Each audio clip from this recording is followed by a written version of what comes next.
Hi! Hello there. Good morning, good afternoon, good evening. Hi. Long time no see. Oh my goodness. It's been like forever since Arknights anyways. So woohoo. Gonna do some preparation for the event. I am motivated. I feel well. Right after FGO ended, it started randomly pouring rain. But the house is fine, you know? There's no need to bring out the water bucket just yet. Because the rain literally ended like after a couple minutes. I'm like, okay, I see how it is. But for now, preparation time. So Indra. Click.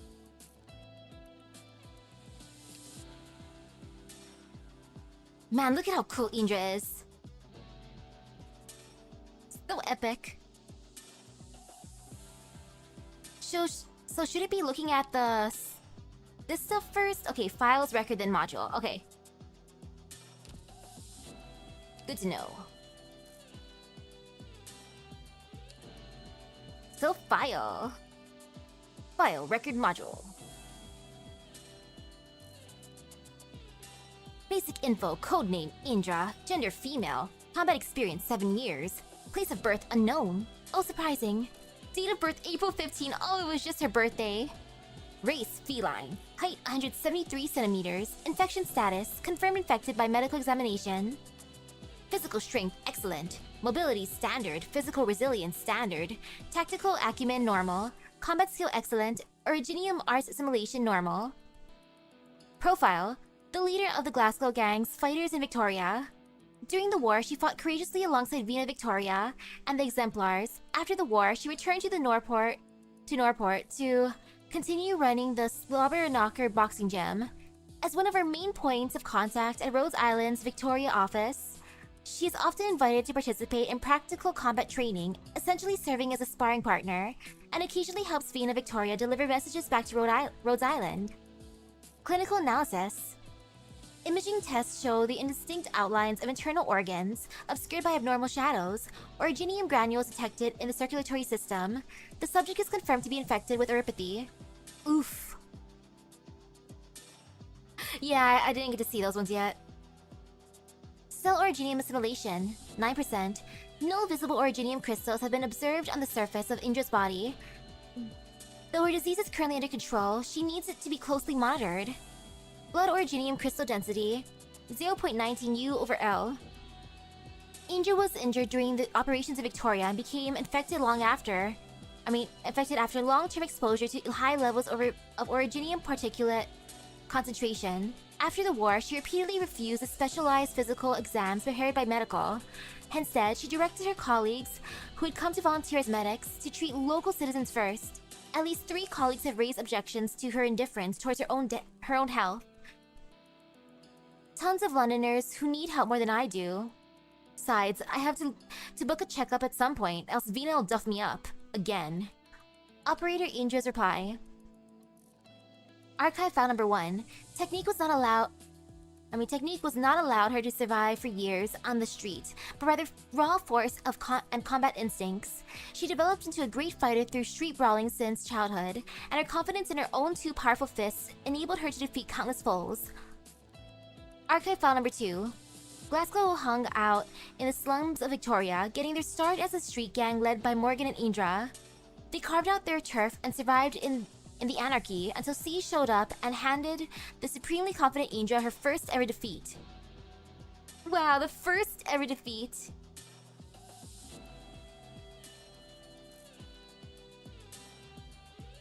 You know what, that is true. It'd be amazing if she did not get infected at that point because, oh, that was super high originium zone area. Archive file number 3. It wasn't just a simple defeat, since Siege's character and vision converted both Indra and Morgan into loyal friends and cohorts. Even though Siege never liked to pull rank, Indra still saw herself as Siege's most devoted follower and would do anything for her. Who knew a thug too lazy to be bothered with the concept of knighthood would exemplify the spirit far more than the official knights of Kashimiraj? Archive file number 4. The straightforward Indra hates sly, glib people who play games. Face to face, out in the open, that's what fighting is all about. Only cowards would act like a weasel. Her bold personality has made many like-minded colleagues her buddies at Rhodes Island. They would spar and discuss battles in the gym, then go for a big feast together after a sweaty workout and mock the supposedly brainy operators behind their backs. What else could be better than this life? Than this in life? They're just making fun of the brainy ones. They're like, look at these nerds. Check out those nerds, heh. Now for the guide to mutual learning. To go from a street thug to an excellent operator takes a decent few deep breaths.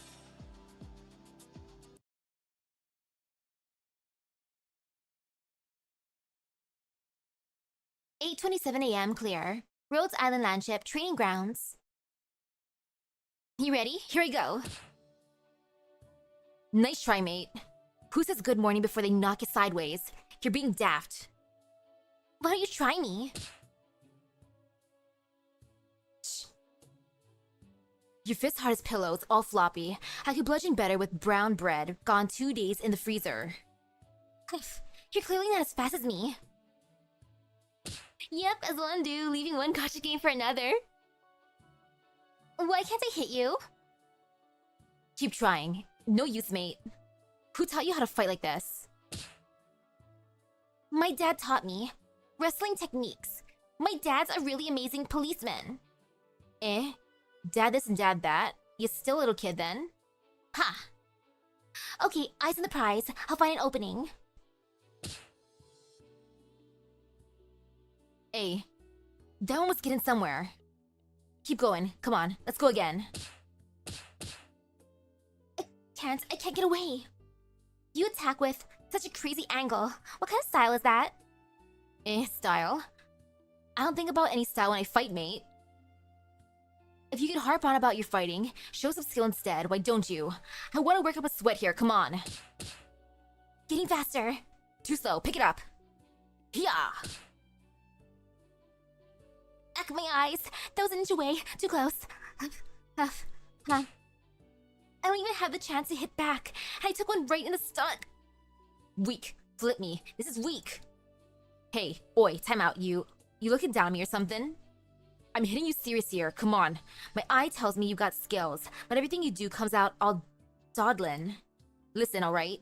You little tyke. Get your fist from just now and smash my nose in, alright? My nose right here. See it? Just bump it. And Rose Riddle come flying out. She's like, come on, punch me already. I want you to hit me. My dad said my fist should only make enemies bleed. Ugh. You do my head in, mate. That is all pointless right now. It could be so bleeding simple. A fight's just a fight. Why have you got to think so much? Ha. Well, alright. You sounded pretty good to a thumpin'. You know, if I smacked any normal tosser around a couple of times, they'd have been crying begging me to forgive him by now. I'm not gonna beg.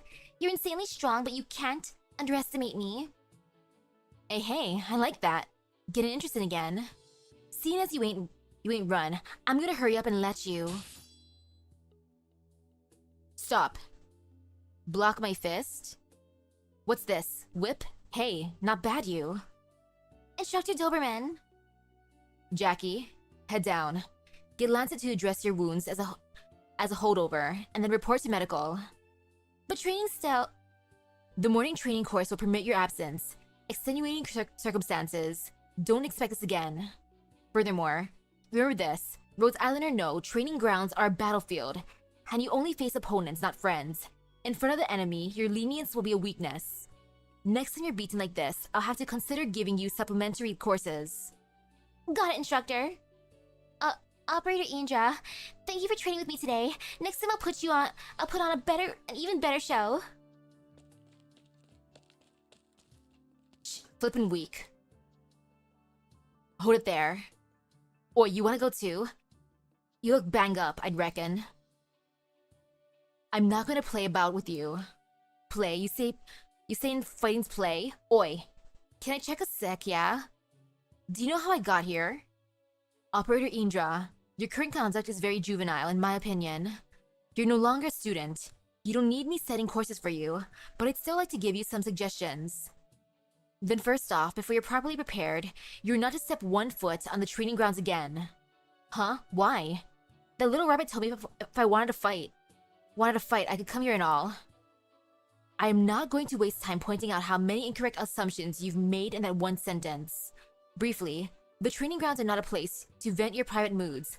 Operators do not learn from one another with the goal of causing permanent harm to the other party. Once you've gotten things straight, you can come back again. The new recruits very much need the genuine combat guidance your experience provides. But for now, I would like you to leave. Humph. The whole lot here is just people who go on and on. Each one's more boring than the last. Stuck in here every day without a fight's seriously killing me. What's the point of the food here? Meat and potatoes are enough. Why do you need all this variety? What's all the seasoning about? Getting sick of chewing it. It's making my mouth go rotten. And this room, metal plates cold as a fridge, and you've gotta squash it to get in. Is this somewhere people even stay? People should stay? It's like a jail. Arg! Dump. Haha. Who is it? Carry on. Bit more force and you'll give this wall a new cubbyhole. God, I couldn't have asked for anyone more dull to show up. Morgan, stop standing out there if you can help it. Come in here and give us a scrap.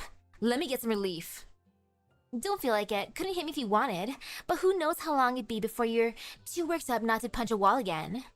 And anyway, I'm not like you. Got plenty to do. Shh. You and your sodding business. You couldn't pay me to figure it out.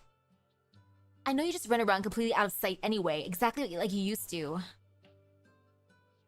Aye, I'm not gonna forget about you no matter how busy I am, Hannah. Hannah love. Heard you made a huge fuss at the training grounds. Got chewed out right after. You just came here to laugh at me, didn't ya? Tisk tisk, you'll hurt me talking like that. You'd never believe it if I was worried about you, so just treat it as me here on Venus' behalf, checking if you haven't made a right mess for her. Her Majesty knows. Don't work yourself up. I didn't tell on you. But we're aboard someone else's ship right now. Could you imagine whatever you do, not reaching her ears somehow? Who do you think she is? Shh. Is it not enough to admit it's my fault this time? I'll go find Her Majesty myself. Good, no rush. Been here a while now anyway. So we know just how the people are at Rhodes, right? Vita's in an alright spot. None of us need to lose much sleep at night. Yeah, you're right. I get it. People here are fine, even. Not like the lot we used to see. Too rotten or too bloody weak. But that doesn't mean I've gotta like living like this. You say you don't like it. Still not used to it yet, are you? How am I supposed to get used to this? Just all of a sudden, don't need to play hide and seek every day. Won't be out of a place to sleep for nights on end. Don't need to worry when I sleep if anyone will come in to do us in. Do miss those days a little. Even if you were dead asleep, eyes snap open the moment you heard something. Even throw a couple fists at the air. And who's the bastard who kept sneaking up? You see how generous I was, not giving you a black eye. Pulled my punches. I mean, it's not just a good night's rest. You can always get something warm to eat here. And you don't need to worry if the bastard across you is gonna pull something out and mug you while you're chewing. We left Londinium ages ago. When have we ever had it like this? 1, 2, 3. I haven't seen any blood for a whole fortnight. Tell me something, Morgan. Show me the light. How am I gonna get used to this? Listen to what comes out of your mouth. It's all proof that Vina was right to bring us to Rhodes Island. Rhodes Island can give us everything we need, and I don't just mean a bed and some food. And you've never had an interest in me talking about it, but you know it yourself, don't you? Yeah. Don't need to know who my enemy is, just gotta know the enemy. I can tell who my real friends are, and who can be of use to Vina. And I still haven't forgotten that what I came with her for. I want to see her draw her sword. For that day, I, Indra, will do whatever it takes. But, Morgan, in my dreams recently, I've been seeing all those kitties we left behind. I get it, you're actually worried about those bunch, aren't you? Who'd worry for him? You think I'm the bleeding heart sort? Honest? I dunno. That's the thing. I don't know anything. I don't know how they're doing, if they got hurt, if they got sick, if someone else is giving them trouble, especially all that lot. I lie on this comfy, clean mattress, and I can't help but think, what about them? How are they doing right now? You understand those girls better than anyone. All these years, we've gotten to know each other like the backs of our own hands. Like you could forget. We know better than anyone, living in Londinium since we were kids, how to make it out of each fight alive, didn't we? Or don't we? I believe in them. Just like they always believed in me. Morgan, you remember too, right? Each one of them kept up with us, right behind our arses while they were still little. Ha, of course I remember. Right, and you kept behind my arse. I wonder if you didn't encounter Kelsey when she just left. Alongside the Glasgow gang. Hey, no interruptions, yeah? Me behind you was 'cause you ran too fast. I was looking to kick you up there with the right opportunity. Either way, back then, we swore an oath. Never mind if our days would ever be sunny. At the very least, no matter what, each person would have a share. And now, Don't go sighing. We've followed Venus so far. Do you really regret it now?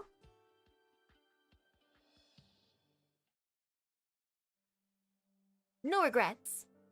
Indra. Here. Do you understand the battle plan I just laid out? First half I'm clear as day, but the last bit, Vina. You didn't say where I head to after I'm done. For that part, I want you to choose for yourself. You can come to this position and meet up with me. You can also head for that position. They'll be waiting for you there around then. And then you need to get moving with them quickly. Do whatever you need to after that. Don't come back here, and don't find me again. Vina, do you... Yeah, I need to leave now. Is it the bunch of me from outside? The dark clouds are getting closer. Surely you sense it too. Shh, the bunch of bastards are sticky as a snot in my nose. I'll send them packing whether they're one or the lot. This isn't as simple as brawling for territory anymore. More and more are getting wounded. It won't be long before the situation's beyond what we can handle with our current strength. Ouch. We can't sit and wait to get killed. Before that, I need to seize the initiative. She probably noticed Venus' heritage while we were still sleeping in the sarcophagus. Fine. Morgan said as much anyway. But I'm not like her. I don't think about all that much rubbish. I just need you to tell me. Has this day come? Yeah, this day has come. You're all in danger if I stay here. None of you would want it to be cowards, and neither would I. But needless sacrifices disgust me more than that. And besides, the struggle's never going to end, whether in Londinium or beyond. We'll always have things to do. Then I'll follow you. Wherever you are, I'll be. Long as there's a day you need my fist, I'll be with you. Indra, you're my most trusted friend. I enjoy every battle we have side by side. But today, I want you to understand I'm not ordering you to go with me. Because I'm not certain myself when I'll be able to return here. If you decide to come with me, you won't be either. From here on, we'll be wandering somewhere different than before every day. You can imagine all we'll face in the future. You don't need me saying it. And besides, you're the first person I'd ask. After all, before I joined Glasgow, you were the head. I was thinking, maybe you'd be more willing to stay here for them. I told you, this isn't anything I'd even need to think about. The moment I recognized you as my master, my majesty, I decided every day of mine right there. Where you need to go, that's where I'll go. That's where I need to go. For you, my two hands will deal with your enemies and hug your friends. Oh my goodness, that loyalty. We all need an Indra. Today, if you want me to stay behind, I won't say a single word back. I'll stay behind for you. But if you're asking me, then you don't need to ask more than once. I've only got one answer. I believe in you, Vina. You're my liege. Regrets? Never. Not for all eternity. Following Your Majesty is the most correct decision I've ever made in my life.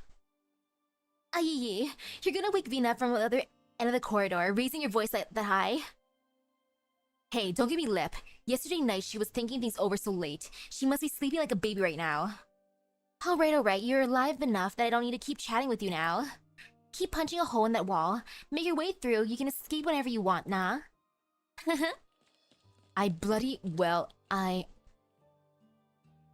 You bastard, Morgan. They didn't write a word, escape, in my dictionary. Forget it. Shh. Rhodes Island. My leash shows Rhodes Island. Then so do I. Fix the wall.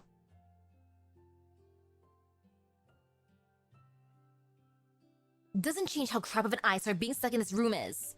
Does my head in? Does my flippin' head in? Oi, who is it? You're not Morgan. Idiot would never learn how to knock. It's me, Operator Indra. Eh? Pawn it up like that, you can still stand straight. You're pretty good, Tyke. Oh, you mean these wounds? I'm alright. The missus at medical all helped treat them for me.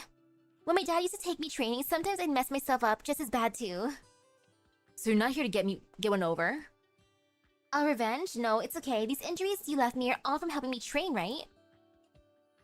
You little tyke, I think I might like you. Is that a compliment, Operator Indra? Then can I ask you to train with me next time too? You still want to get whooped? Just now in the med bay, I was thinking, your style, not style, you're fighting. Yeah, you're fighting. Your fighting is really awesome, Operator Indra. I could tell there was so much I'd never learned before, and I want to learn it properly from you. Please? You want to learn from me? Hey, you sure? I beat you black and blue, and you've still got the guts to hang around me. Part of why I got beat's because I wasn't strong enough. That's not your fault. Ha. People here really are nothing like the ones outside. That Peril with the whip. That's Miss Doberman. She's our instructor. Don't matter what she's called. Shh. What's that look in your face for? Fine. I get it. Doberman, okay. That Doberman? She said if I was prepared properly, I could go back. So let's give it a whirl and see. Whoa, you're really gonna do it? This rules. Ha, too early to get happy. I don't do manners with my fists up. But, heh. Learning from one another, just put in on some restraint, ain't it? Nothing hard about that. Giving a rascal like you some pointers, that's all. Never been a problem for me. And now she's become an instructor. A proper instructor. Adorable.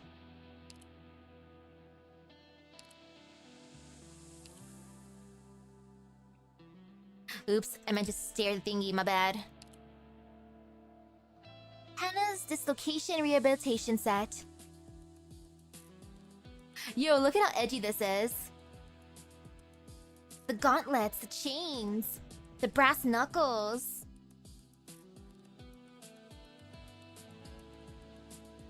Basic information. Keep a steady form and control your pace. This is what the leader of Norport Borough's gang would tell herself.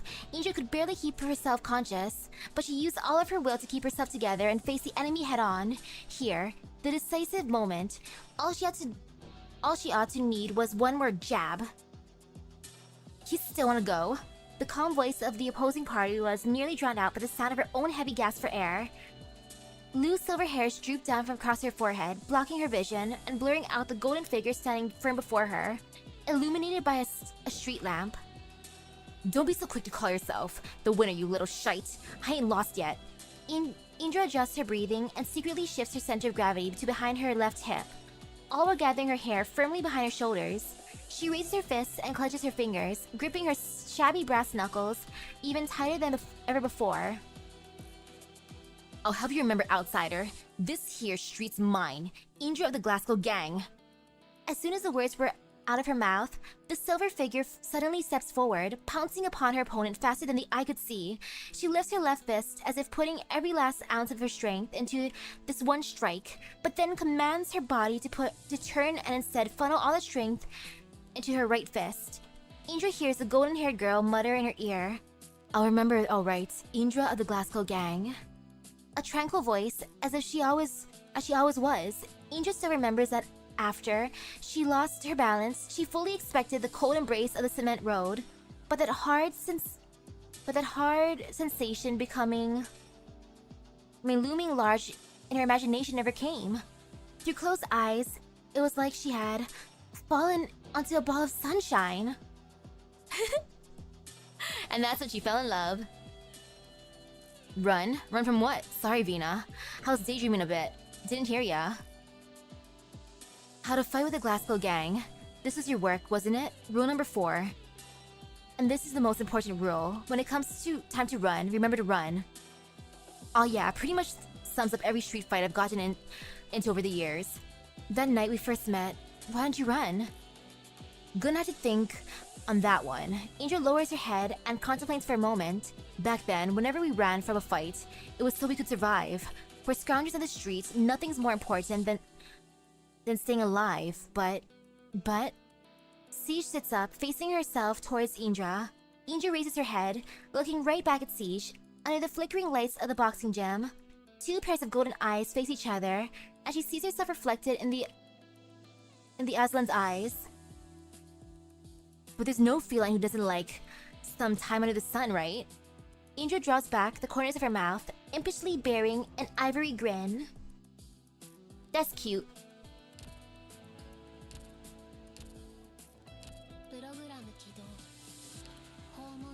And now next one is Vina, aka Siege.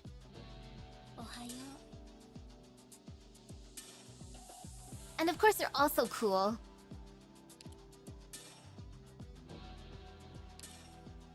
Wait, Dagda first? Oh, okay, so it's Dagda, okay.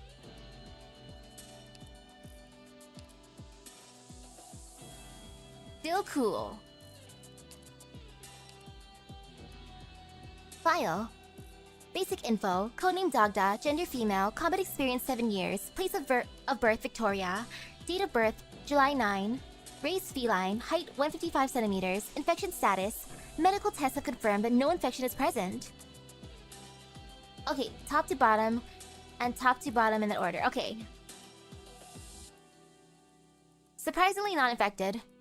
Physical exam, physical strength standard, mobility excellent, physical resilience standard, tactical acumen standard, combat skill excellent, Originium arts assimilation standard. Profile, Dagda, former Knight of the Tower, and current member of Glasgow who joined Rhodes Island alongside Siege. As a member of Siege's squad, she plays an active role in all kinds of Siege operations. Clinical analysis, imaging tests reveal clear normal outlines of internal organs, and no abnormal shadows have been detected. Originium granules have not been detected in the circulatory system, and there is no sign of infection. At this time, this operator is believed to be uninfected. Cell Originium assimilation 0%. Operator Dagda shows no signs of Originium infection. Blood Originium crystal density, U11U/L. Operator Dagda rarely comes into contact with Originium. Archive file number 1.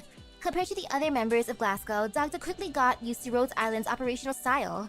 She adapts exceptionally well to a variety of combat strategies. Not only does she perform well in team operations, she also possesses the resourcefulness to act independently. Dagda has smooth and precise combat skills that are highly accurate and effective when attacking. However, unlike Angel or Morgan, she tends to keep her distance from the other operators outside missions, and many even appear somewhat antisocial to others. And may even appear somewhat antisocial to others. Despite this, Dagda is not a cold-blooded warrior. During Outdoors mission, she once watched over a few heavily ill infected for several nights without sleep.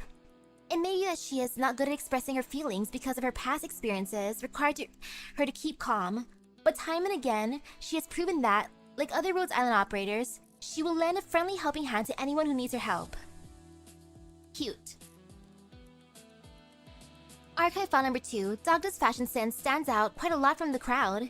This may seem at odds with her somewhat solemn personality, but when asked why she chose that attire, she always answers matter-of-factly, because the mission calls for it. As a Knight of the Tower who escaped from the Sarkaz, she and Siege are used to concealing their identities and her clothes, which could not be more different than the Knight's accoutrements have indeed been effective at keeping her undercover.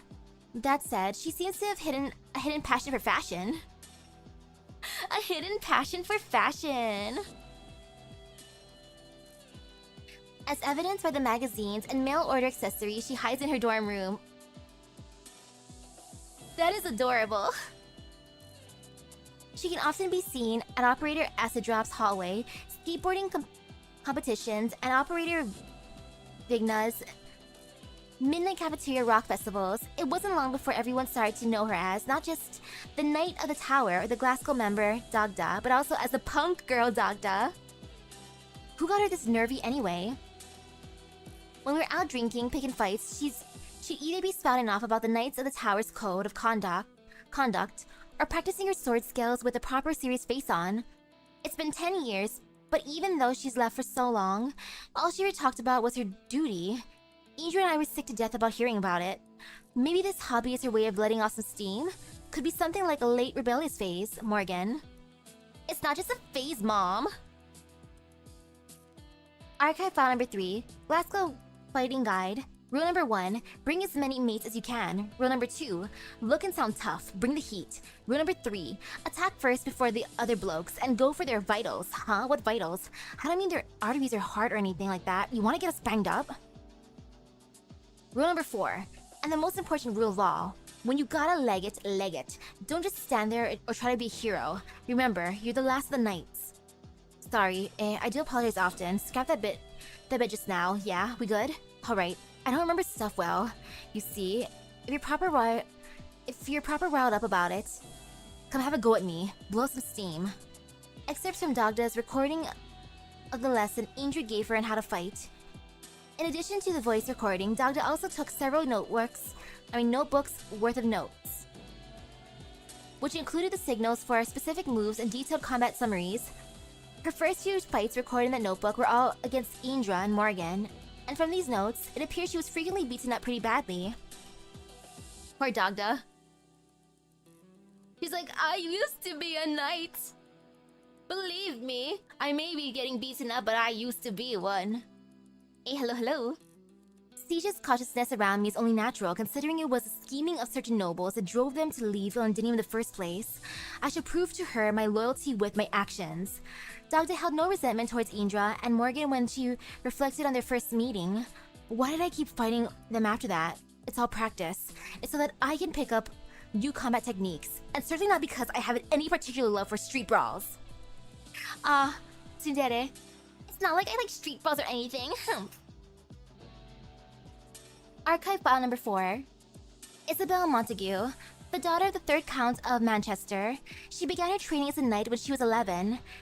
At the age of 16, she took her oath and became a formally recognized Knight of the Tower. When she was 21, the Sarkas took over the Parliament Square and laid siege to the clock tower in front of the palace. The surviving 29 Knights of the Tower fought a desperate battle against the Sarkas under the command of Finn, the captain of the watch. All the other knights perished. As a sole survivor, she stepped on a journey to find the rightful successor to the crown.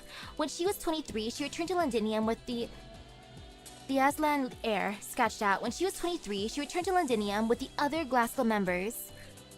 Drafts of Isabel Montague's page in the Book of the Tower Knights chronicles the lives of all the Knights of the Tower, and it is said to have been continually maintained for several centuries. According to tradition, the captain of the watch only records a Tower Knight in the book after their retirement or death in battle.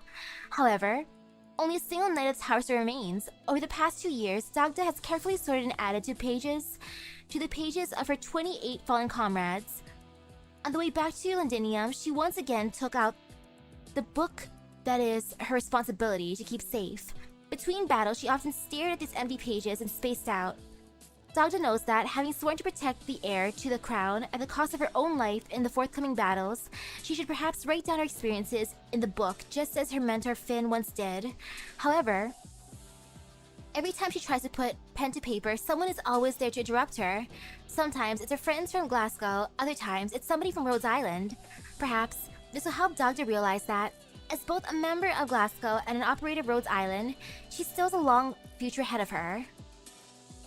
Promotion record.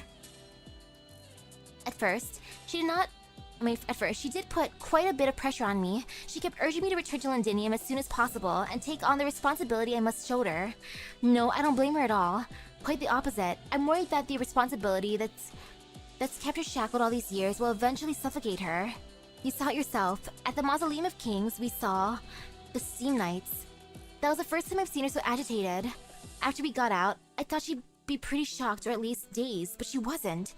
She stayed with us and was just as determined as before. The only difference is that she stopped mentioning the duty and responsibility she was born with all the time. I don't know if it was the steam nights or what happened to Allerdale that affected her. All I know is that the person who remains by my side chose to do so out of her own volition rather than out of her duty as a tower knight. She's my friend Dagda. From a conversation log with Siege. Aww. That's cute.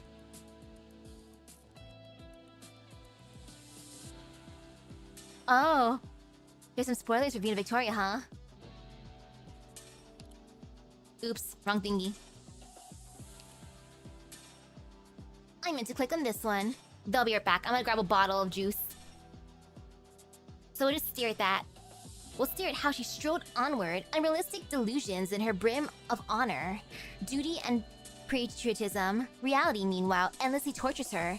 The Sarkis invasion, the sacrifices of her mentors, and the lies just as much for herself. It's time she made a decision. And now, my decision is to get some juice. So BRB.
Okay, I'm back. Got my juice. Ooh. Digimon World Next Order. How is that game? Is it fun? But yeah, the juice I got, if anyone's curious, is Soul Juice. Korean pear juice beverage from concentrates. Only 3 ingredients. It has electrolytes and potassium. Hydrate your soul. And now for the record. Need more hydration. It's the hot part of the day.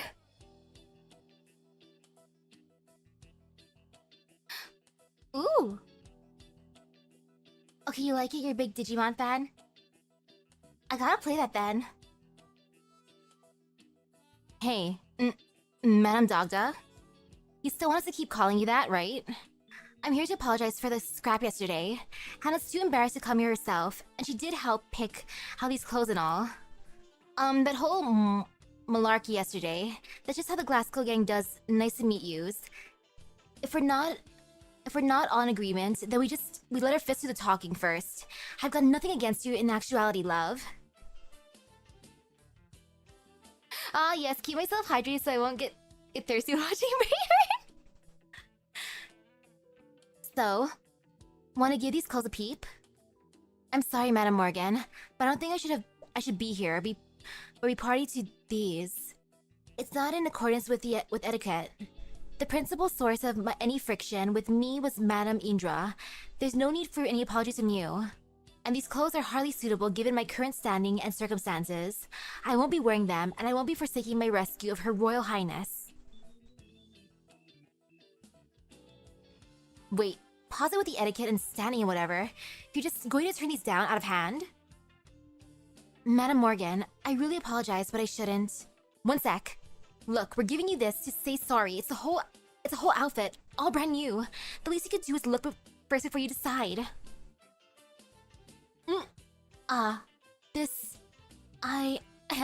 Madam Morgan, it's the duty of we knights of the tower that we support Her Royal Highness in her ascension to the throne. My mentor has consistently impressed the matter of the vacant throne on me, and I rest barren. It's a mission and a responsibility I take incredibly seriously, and I'm very thankful for your help these past few days, but... Oh, stuff this and stuff you, and stuff your mouth! You like it, I can tell, so put it on!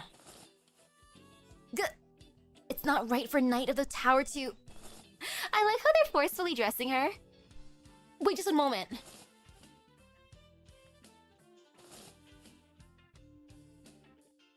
Well... Hahaha. Now that looks bang up on you. Well, thank you. Now that I tried on your gift, I think I should change back into my original clothing. Let me root around. Got a trimmer here. I can do it for your eyebrows one sec. Wait. I don't... Stop blinking. I'm just trimming your brows, love. Calm down. I got my studs here too. If you want me to pierce you up, I'm telling you, earrings would go smashing with this outfit. Once you're all done here, you'll be a member of the Glasgow gang just like us. Fine, if you hate it, then I'll bloody take it off for you. Vita gave me half an earful yesterday, and I'll admit she talks some real sense. But if you're dead set against us, then let's go for round 2.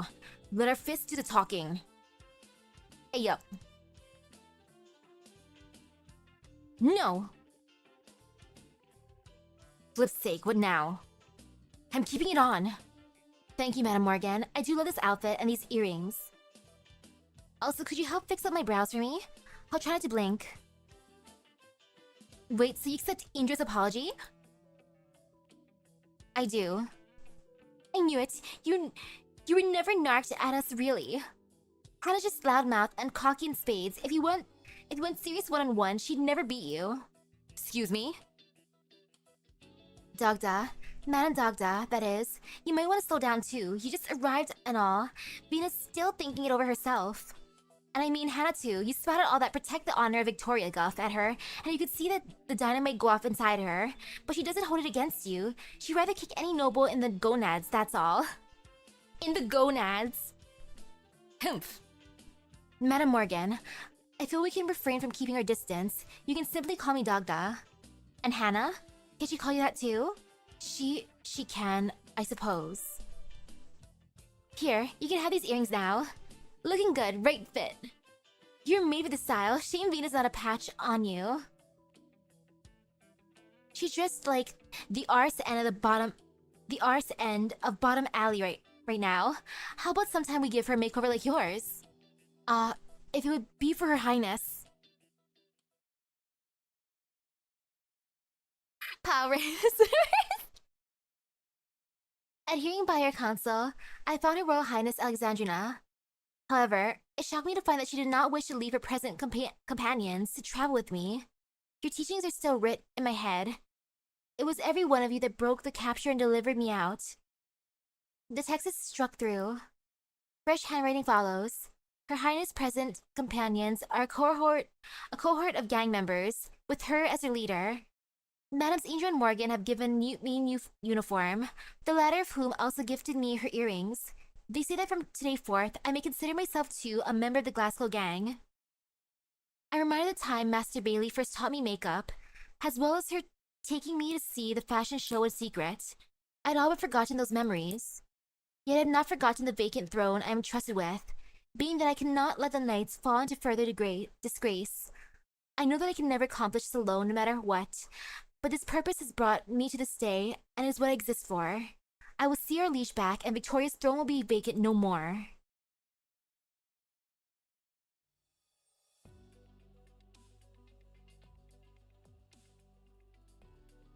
Dot dot dot.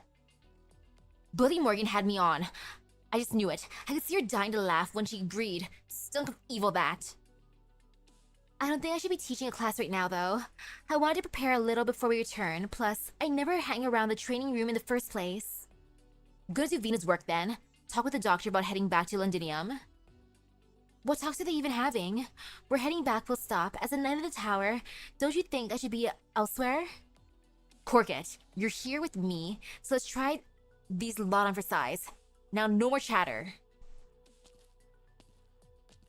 Even more training. Indra?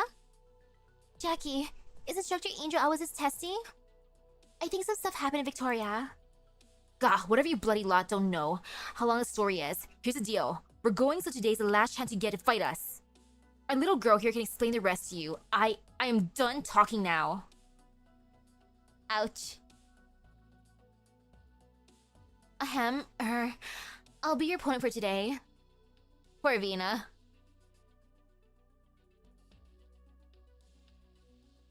Right, you can call me Dagda. I'm not too sure what you've been doing before, so we'll go through some daily exercises for today. I'd like all to follow along properly, if you please. Now then, let's begin.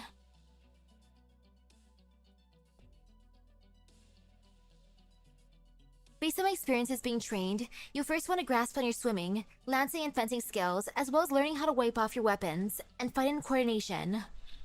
I'll demonstrate them to you one by one now. No wait, you don't need to be studying this. I'm imagining you're here to learn how to engage in practical combat. Indra, can you help me 1 second? I wanted to demonstrate for them how I used to spar in training. You're on.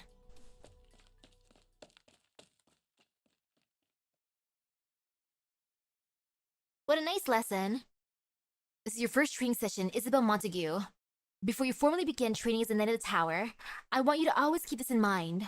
Victoria's throne will not be vacant forever. Yes, Master. My mother instructed me that we nobles should be the pride of Victoria, but more than that pride, its duty I hope to succeed. Though the palace stands empty, the honor I protect is all the same. Disgrace will never fall on our name again.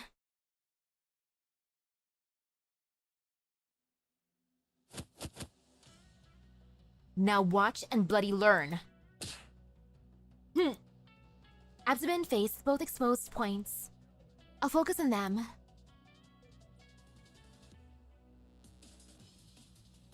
Bonk.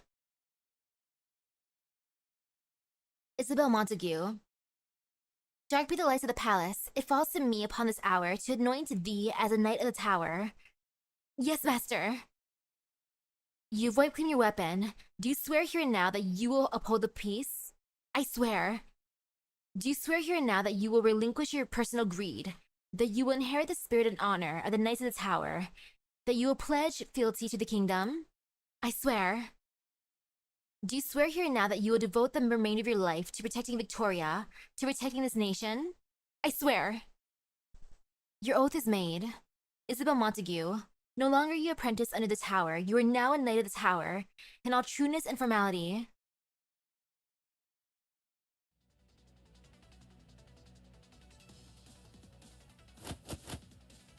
Bunk.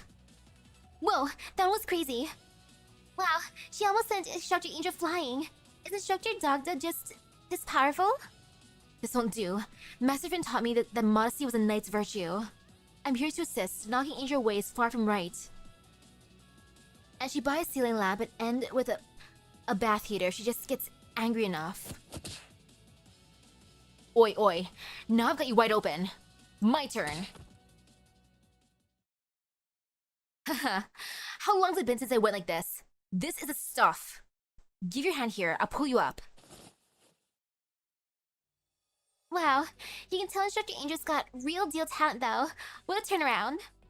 I know, right? What is it? Why else would I recommend her to you? Yeah, I heard that. So you lot were doubting me just now? No, we weren't. You Glasgow gang people are all incredible examples. You're calling us examples? Of course I am. Everyone knows how amazingly strong each of you are. And I hear you're a knight too. A tower knight, was that right? Not to mention Instructor Indra. Joining up with the street gang's always been a childhood fantasy of mine.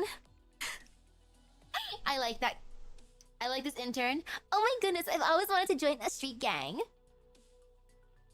I can imagine the look on my dad's face. I seriously can't thank you two enough. I've taken so many notes, Instructor Indra. I'll be even more powered up by the time you're back again. What are you giggling for? About time someone signs my bloody praises, right? Yeah, you are right though. Right tough. So let's get back to it.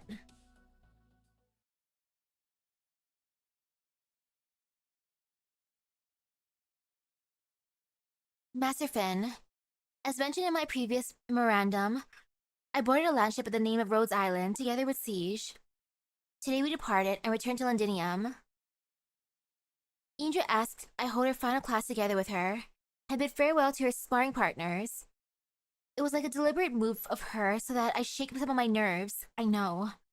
I taught them how the knights fight. I never imagined anyone would care what combat lessons a knight of the tower had to teach. They all know Victoria had its steam knights, those tremendous heroes that soar through the air, rumble yet tumble. People seem more keen to believe their stories.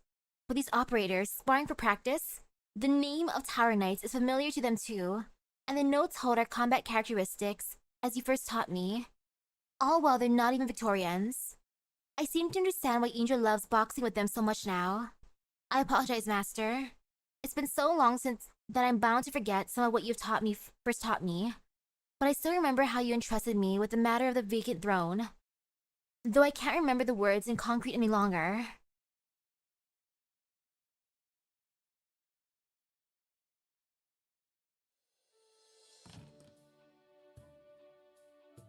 Found ya, you sneaky bastard. That should be our last drop of the good stuff. A shot for each. Here's to us fighting once again. Here's to us together once again. We need a better celebration than this. Blech, what is this? My giddy aunt. Why have we still got this blanket? It's been hard getting new supplies in these past 2 years. It's still usable if you care. Ah, Bayard. I'm supposing Hannah still doesn't admit that she caused the gashes in it. Wasn't me. Like I can even bleeding remember. Shh, keep it down. We'll have another scene if that little arsehole out there hears you. What, scared he can take me? Back when we moved this gym sofa in, he was still in nappies. Hannah, calm down. I can go talk to him. Too many people we've been unable to save in recent times, that's all. It's getting to him. Who gives a shit about him? Let's drink. Come here. You don't just stand around like an idiot. Haven't introduced you yet, even. Here. This is Bayard. Here, this is Dogda. How do you do, Madam Bayard? I heard plenty about you before. They say you do pretty work. They say you do very pretty work with butterfly knives. And you make good drinks too.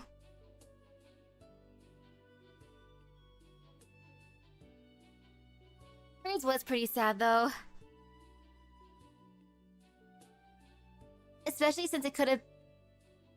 In a way, it could have been prevented too. Here we go again. Bleedin' madam. I suppose.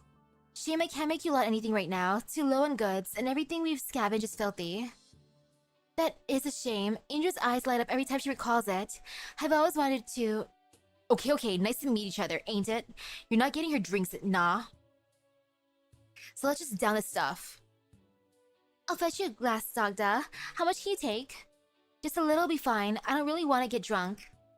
Bard, how tough's your liver these days? Used to be that we could each drink half a crate by ourselves, remember? I'll take just a little too. I don't really drink much as of late. Bard, wanna take a walk with me? I'd like to see what this place has become. I've been away so long. Sure. You could drink first, then go. Ark, buddy, how are you hitting me for? Let them go. Dogda, you want a little something to drink? In a bit, maybe. How about after the two of them come back? Madame Bard doesn't look in the best of moods. We haven't met for too long is a thing. With how much just happened here, I fancy we just need more and more time to chew the fat, but that's not time we've got right now. Forget all the nonsense. Once Bard's back, you watch me give her a right proper hug. I've heard no one about your boxing gym. Now I'm finally seeing it. I remember the huge row I had with you all back at first, and so after that, you gave me these clothes of mine. Since that day, I reckon you to be a bunch of pretty alright people, just a bit tempersome. Repeat that. It's been a long time since I've celebrated with a group of people like this. Is this how you and your masters used to do things? I mean, used to do do's? Drinking and all? Or was it karaoke? Maybe a little dance? Well, drinking was a little...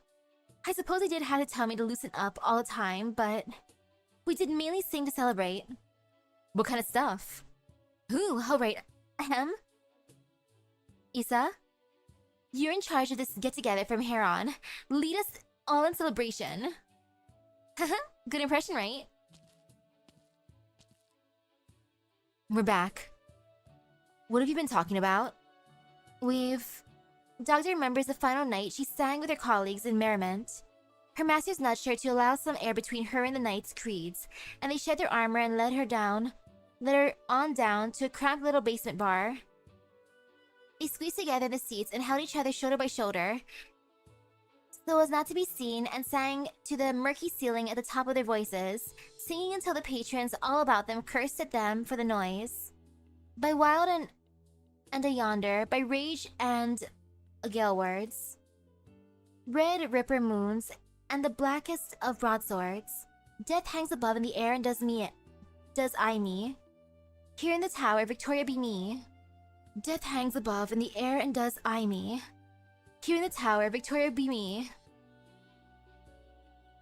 Death hangs above in the air and does eye me. Death hangs above in the air and does eye me. Hick.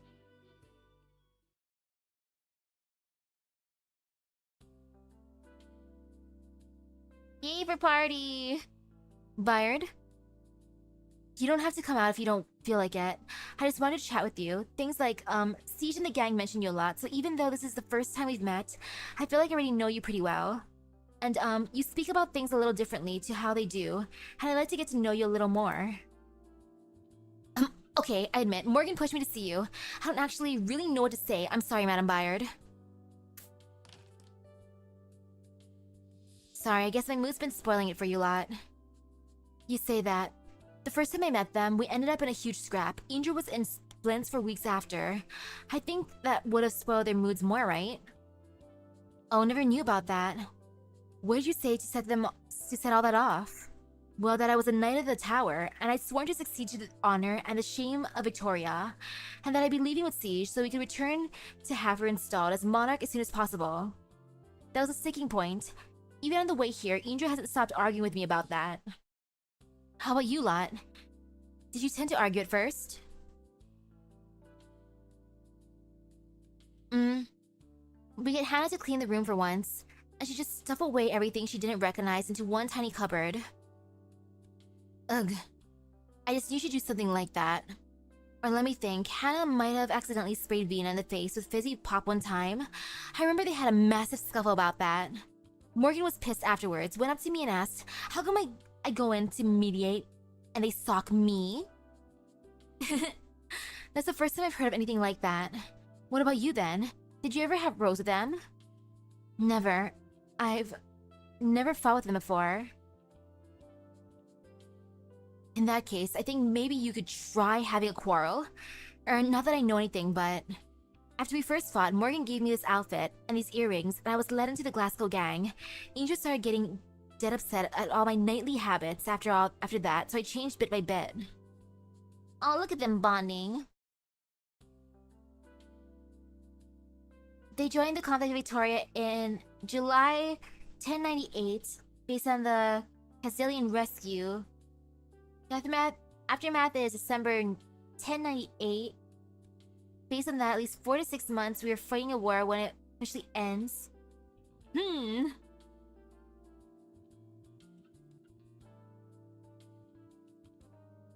That is pretty long. No wonder the supplies ran out so much. In my mind, I'm a knight of the tower, one to Her Majesty, king of the siege. But at the same time, we're Glasgow gangers too, just friends, don't you think? Morgan couldn't give me a trickier mission. How am I supposed to be the comforting sort? I know what you're trying to get at, me and them have been apart for too long. What's the fear, honestly? I bet Angel reckons everything is as usual as it could be. You're still just the same in her eyes. That much I believe, that much I do. So may as well scrap with her first, right? Suppose so. Feeling better now? Wow, I'm not even sure what I'm saying anymore. See you tomorrow then. Right on, see you tomorrow. Tomorrow, we still got plenty that needs doing. It's down to us to distribute all the meds and supplies that those people with you brought. Bayard pats her on the shoulders, cracks a faint little smile, and quickly hums through the tune Dagda sang when she first came back with the gang. It stirs a memory in Dagda of years and years ago, as if Master Finn had clapped her just as firmly on the shoulder, the final time they belted out their song. Or perhaps it was the encirclement, the last breakthrough, when his great bloodied hand gripped her shoulder as tightly as death. Isa, you brought us hope. But you have to remember, the vacant throne. It's as if all this time, an arrow has remained in flight, and here and now pierces true through her heart. At long last, she recalls the words that follow. A rest barren, your duty is far more than to wait a monarch. The throne has been a barren one. That's what he meant by vacant throne all along. His old and weary smiles, his each and every turn to her gaze, his final breaths, his lone dying request. He hoped to push her, to free her from his grievous burden. Dagda places her hand across the book of the Tower Knights, forever on her person, a sturdy tome, a weighty one. She continues to write no longer, and instead she forges one step forward, and that is all.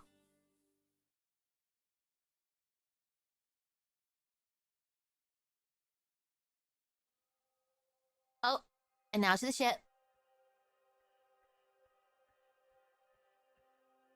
Siege, I've got some water. Have a drink. The Duke of Windermere's got supplies enough on the ship. You can drink what you like, no need to save any. It's fine. I'm much better now. How are you? And the others who boarded this with us, are they... The soldiers lost their fellow men, and we've... Dagda strokes lightly with her brows. Where originally they were neatly kept, new hairs are growing out, a slight stubble against her fingers. I can't quite remember properly. Why did Bayard split up with us back then? Because one more time, she just wanted to get words to McLaren. She wanted everyone to come with, that's why she stayed behind, to fetch the bloke she knew from the video shop. Her memory was never even that good. I remember you all talking about how she got all careless once and let a basket of eggs slip. No breakfast for any of you the next morning. But she remembered how I stamped my feet about when I'm nervous. No one else even noticed, but she came over to me, comforted me. Why is your memory so good at one moment and so bad the next? I should have gone with her. Maybe I should have persuaded her just a little harder. I knew how she stayed there all this time. I knew she cared for the people more than we could know. But we did nothing. You did nothing. Siege, how much longer will you keep hesitating? When are you finally going to think to make a choice? You have to choose. What is your path in the end? Are you here as revenge for your friends? To be a king? To be a leader? Or is it to see your moral code through? You can't just stay the way you are, not doing anything. You put a decision to me on the way here. You said you weren't the lord I was born to serve. Well, I made my decision. May the knight die as a vassal to her king. May the knight die for her friends. The knight will abide by virtue, and the knight will gladly sacrifice. That is my oath. But Dagda, it doesn't feel to me like they need an Aslan king anymore. All that's in the past. I stand with you, with them, and with the people aboard the ship. That's all. I understand. Siege, this book of the Tower Knights is yours now. You must keep it safe and sound. That's my choice. What are you? I realized what Master Finn was trying to tell me, and what it meant for them to stake your lives in order to rescue me. They didn't want for me to inherit their burden. They entrusted a vacant throne to me so I wouldn't deceive myself with the weight of it all like they did. They wanted me to see Victoria's future in their place, with clear eyes. I give this book to you. No longer am I just Isabel Montague, Knight of the Tower. Now more than ever, I'm Dagda the Glasgow Gang. I'm not protecting Victoria's king. No, I'm just protecting my friend. Alright. The wind flies past their faces, endlessly for the yonder behind them, as if it blows everything away. Once the war's over, I'll take you to visit the tower, visit my masters. Sure. Siege. Never since I swore my oath have the lights in the palace been lit. Out behind the tower, I've never guarded a Victorian monarch. We knights of the tower long lost everything we ever protected. So I have to ask, have the knights of the tower accomplished their duty? Yes. Your duty's accomplished.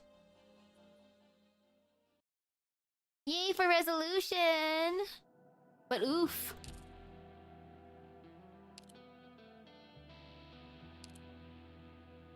Backstreet Shield. Fancy shield. Basic information. This round shield sent from Rhode Island's engineering department seems rather plain, but robust and reliable. Apparently it was a result of the department holding a traditional Victorian arms manufacturing competition. In their spare time, this one was one of the symbols of the knight, said the engineering operator to Dagda in their most charming voice. So we decided it'd be best to give it to one of the lady knights making the rounds between Rhode Island and Victoria. Dagda looks at the shield proudly displayed atop the table and can't help but think back to the time before she was accepted as a trainee under the Knights of the Tower. Back then, other than the strict physical and tactical training regimens, she also took many classes on knightly etiquette. Amongst the grueling and complicated tests of memory and body language drills, this simple round shield had been a major component to them. The historical piece of military equipment was once used daily by the knights of old, but the knights of today have long since left theirs at home when marching to war. They would be hung above fireplaces or used as a nameplate to display one's identity. Expensive paints were commonly used to draw family crests or the coats of arms of various knightly orders. These brightly colored designs would cover up the shield's own color, just as their delicate etiquette would cover up the inherent violence of a knight represents. Finn, the captain of the watch, once described a scene of the knights and their dazzling shields to Dagda. During the evenings of celebration days, the knights would parade down the street, clad in fine armor and with arms in hand. Their shields with their crests and blazons would proudly display images of their birthplaces, or even warriors in various stances, or myriad different flowers, or great sturdy beasts, or checkered patterns one could weave into a net. The crisp rhythm of the military drums accompanied deep horns, enveloping the orderly knights, and by the end of the parade, they would all face towards the flame atop the tower. But that tower had long since collapsed, and these nightly tableaus now exist only in Dagda's imagination. I've never actually seen the scene my mentor once described to me. Recovering her senses somewhat, Dagda continues. Just like those books that record the exploits of the knights long past, and the ones attempting to define whether a knight's life was glorious and honorable. My position as a knight is long gone. If you ask me if there's still anything worth engraving on that, Dagda takes the shield off to the workshop, where she draws what she considers to be her emblem, a coat of arms in the streets. That sounds really fun though. Imagine seeing that parade, everyone with their awesome decorated shields.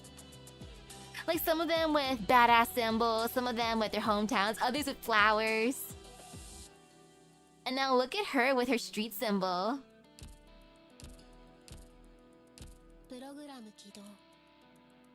And now for Siege.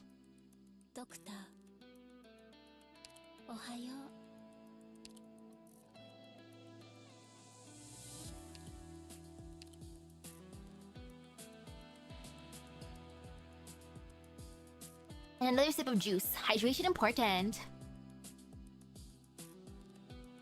Basic info. Codename Siege. Gender female. Combat experience 5 years. Place of birth Victoria. Date of birth July 10. Race Aslan. Height 172 centimeters. Infection status non-infected as confirmed by medical report. Physical strength excellent, mobility excellent, physical resilience excellent, tactical acumen excellent, combat skill excellent, Originium art simulation standard. Dang, look at all this excellent. Profile: Vina, codename Siege, citizen of Victoria. Most records unavailable except for several unproven charges. Outstanding performance in assault, siege, and hard-to-target missions. Admitted to Rhodes Island after excellent scores in multiple tests. Currently a vanguard and the captain of a Rhodes Island squad. Clinical analysis.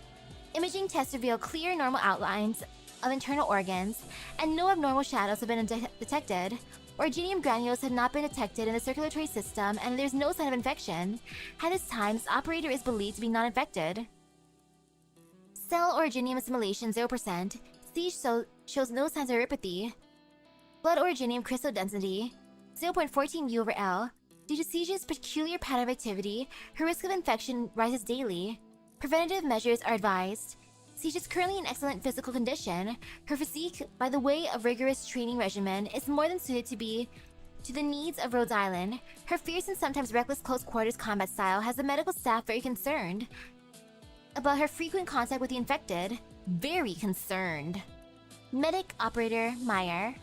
Very, very, very concerned. True, no wonder why her stats are excellent, but still, comparing Siege, this unit, to Little Pepe is so hilarious. Archive file number 1. Siege leads a gang called Glasgow. The operators at Rhodes Island figured these former Londinium street punks must have fled and were forced to come to the island. So expectations were low, but when Siege and her gang underwent physical evaluation, the operators discovered they weren't common thugs, but remarkably competent soldiers.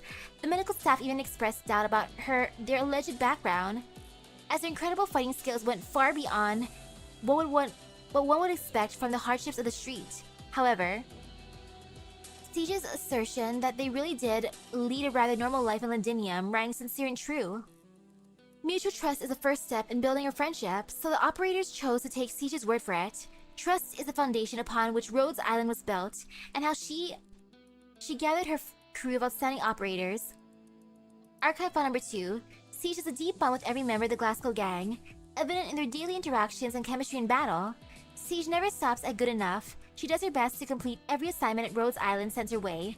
Her assertiveness and courage on a mission, as well as composure and wits in solving problems, have made her one of the most favored vanguards and staff. The natural command and strategic ability that Siege embodies have saved many teammates and missions. Siege is normally very polite, which belies the fact that she was a gangster. This, however, also made many operators keep their distance and slow to form a friendship, but they still hold her in high regard. Archive file number 3. Of course, everyone in the Glasgow gang holds their own opinions about Siege, but they have one opinion in common.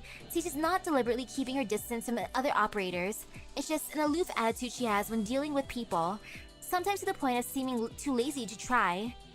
Then, when the Glasgow gangsters filled out their paperwork, they revealed more interesting tidbits about Siege, such as the fact that she doesn't like potatoes. She doesn't like potatoes? sleeps longer than most people, and always carries pungently sour lollipops on her. Ooh, sour candy, I like that. But they never mentioned anything about Londinium. Even when the topic came up in casual conversation, they would definitely skip over it. In addition, they seldom talk about how they met Siege. Siege, however, said that she clearly remembers defeating Indra from the gang. She makes a point to remember every meeting, every action, and every word of those she interacts with. Many operators believe that she deserves to lead, and that Rhodes Island needs to make more pointed effort to understand Siege. Archive file number 4, classified log. They come to Rhodes Island. The Glasgow gang, visitors from Londinium. The leader, the kid named Vina, is too young. She hasn't learned to conceal herself, just painting a cover story about getting mixed up with some street crowd, when her behavior clearly gave it away. She didn't realize I could tell who she is just by looking, or rather what she is. And if I could, so could somebody else. She's running from something. The Great Victoria is splintering. Every province is ignoring the dark cloud over Londinium. I think I can even guess who runs Londinium now. The gears have begun to turn. The decaying clock will finally strike 12. Amiya is not ready yet. Kelsey. Oh. Oh my, okay. And Kelsey's like, I know you. I know who you are. I know what you are. Promotion record, don't panic. I'm neither a monster nor a hallucination. I show myself to you because it is necessary. Vina must mature and you can guide her. You're not her vassal or her mentor, and have no reason to oppose her. You should already have sensed the bond between you two is unique. We can afford to wait, but Vina cannot. Guide her, as she trusts you. You are her spark and her impetus. Mirage Sun. Is that its own kind of laziness, to blame each other and each and every tragedy and cruel fate? Cruel fate like that maintenance in FGO yesterday. Oh, that was so cruel.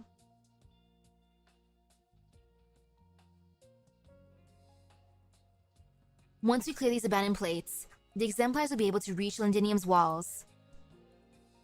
Ever since we broke through the pass at Silver Rock Bluffs, the Nasira forces have been in full retreat, and here we thought the Sark has to be waiting to ambush us in the ruins, but there isn't a single one in sight.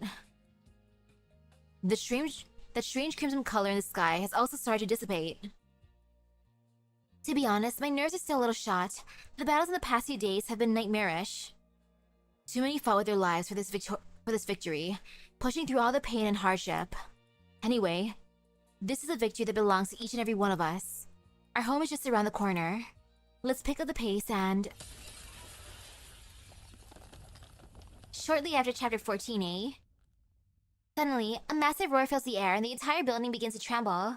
A strange piercing howl comes from deep inside the building, shattering the few remaining intact windows. Knew it wouldn't be that easy. All of the teams fall in.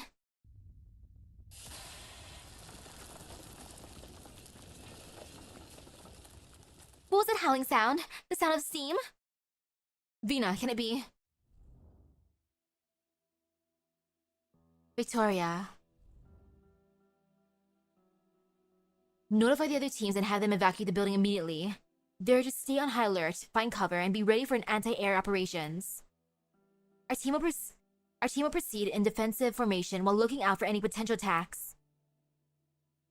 Vina, when you left the Mausoleum of Kings, you said all the Steam Knights had gone mad. But he helped us in the battle at Silver Rock Bluffs, didn't he? Everyone's talking about how Victoria's glory has returned. Then what's his deal now? Indeed, Siege can still remember the moment she was lifted by that massive armor, as well as a dull roar coming from it. Glorious Victoria! She could not tell if the sounds from the armor were identical to the ones she had heard inside the Mausoleum of Kings. After all, the steel armor made all echoes sound similar. Is it possible that the one inside the armor is... Oh... Hey, Aldo. Siege shakes her head, dispelling those ridiculous thoughts. The man's courageous decision to face his own fate should not be tainted by any unrealistic fantasies. Let's go. We'll have the answer when we see him.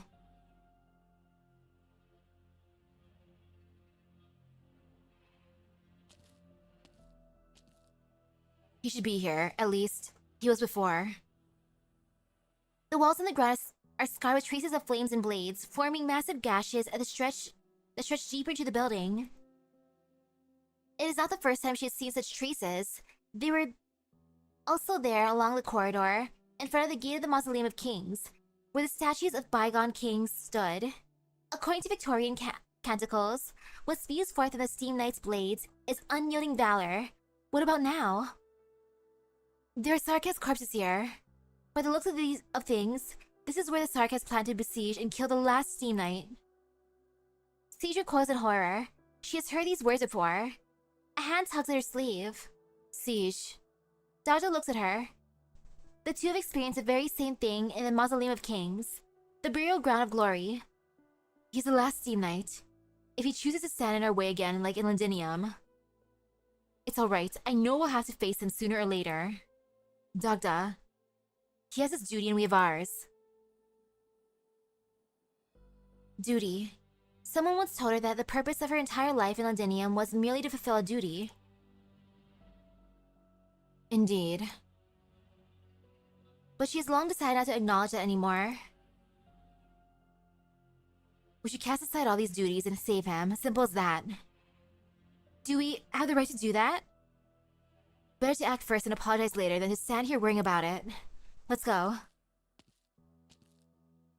Siege ruffles the short girl's black hair and steps into the room first.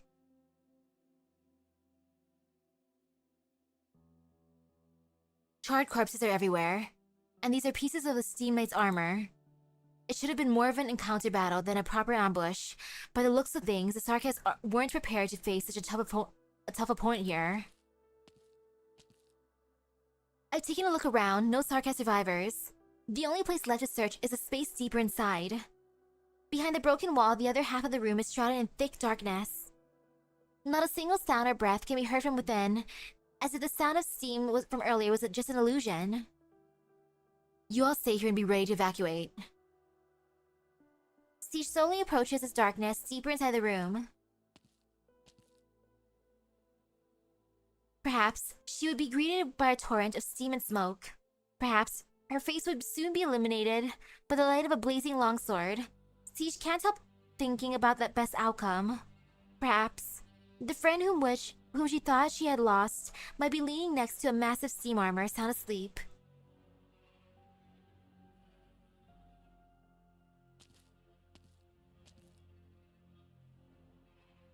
How are things on your side, Vina? Nothing here. The Steam Knight is already gone. The gushing and crashing sounds earlier we heard were probably the sounds of him breaking through the wall and leaving. Maybe he's already back in Londinium. Let our troops outside know that the alert has been lifted. We'll continue forward in 10 minutes. Sure, I'll make the call. Everyone feels relieved, yet Siege only sighs. Vina, you... Don't worry about it. Let's keep moving. She does not speak a word of what she discovered. It doesn't prove anything. Or rather, everything has already been proven. The exemplars have arrived at the designated location at the scheduled time. Londinium's walls are now within sight. Next, we will continue northeast until we reach the outer plate. All vehicles, please confirm your coordinates.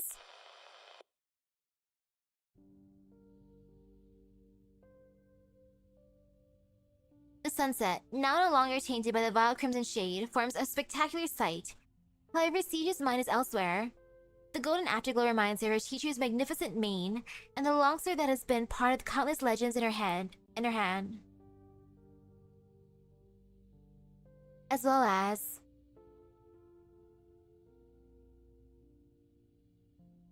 Vina, what are you looking at? Nothing in particular. Siege clenches her fist in panic, then chuckles self-depreciatingly. I'm not acting like myself, am I? She hesitates for a few seconds before opening her palm. There in her hand is a tattered red cloth with burned edges.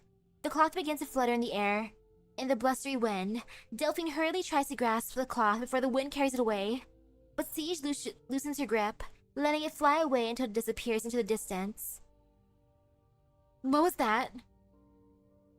Something I found in that abandoned plate. It might have been just another piece of clothing lying around. It might have been there all along and nothing to do with the Steam Knight. Red clothing. Do you think Aldo Cumberland might still be alive? Yeah, she's fine, totally. She had her nice training arc with the Steam Knight. There are many people whom I hope are still alive, however, such wishes are meaningless. It's like wishing I was still a street thug back in Norport. And that none of this ever happened. I heard from members of the Self-Salvation Corps that Allerdale Cumberland was their former leader.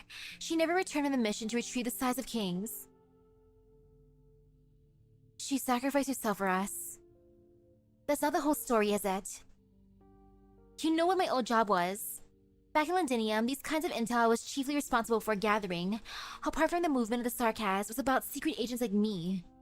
The Duke of Cumberland is no more, but his heir still moves freely about in Londinium. We all know what that means. Vina, I have no intention of influencing your opinion of her, but there is no unconditional kindness and support among the Victorian worthies. I must... S... OBS-kun? Oi. Is it still working? Or did it die? I hope it's still working. It should still be fine, right? Kind of, sort of. I think it's technically fine. Let me just double check some stuff real quick. Because I know the internet's okay. If anything, it's just OBS-kun being weird. So, let me just look around real quick. Don't mind me.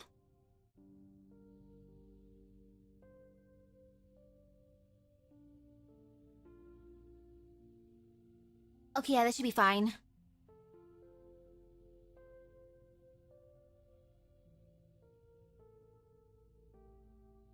Yep, all good.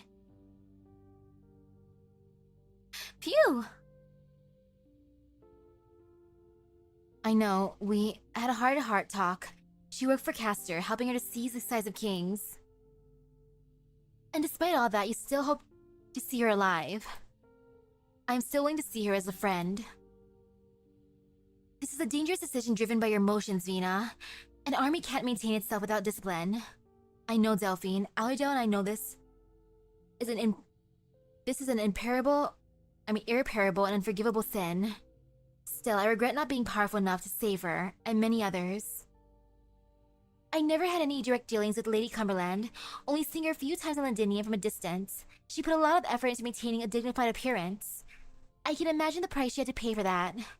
I might come off as insensitive to say this, but I've met many people like Lady Cumberland. That's just the way the game is played in this country. She was just another actor in the stage, and her fate was not in her own hands.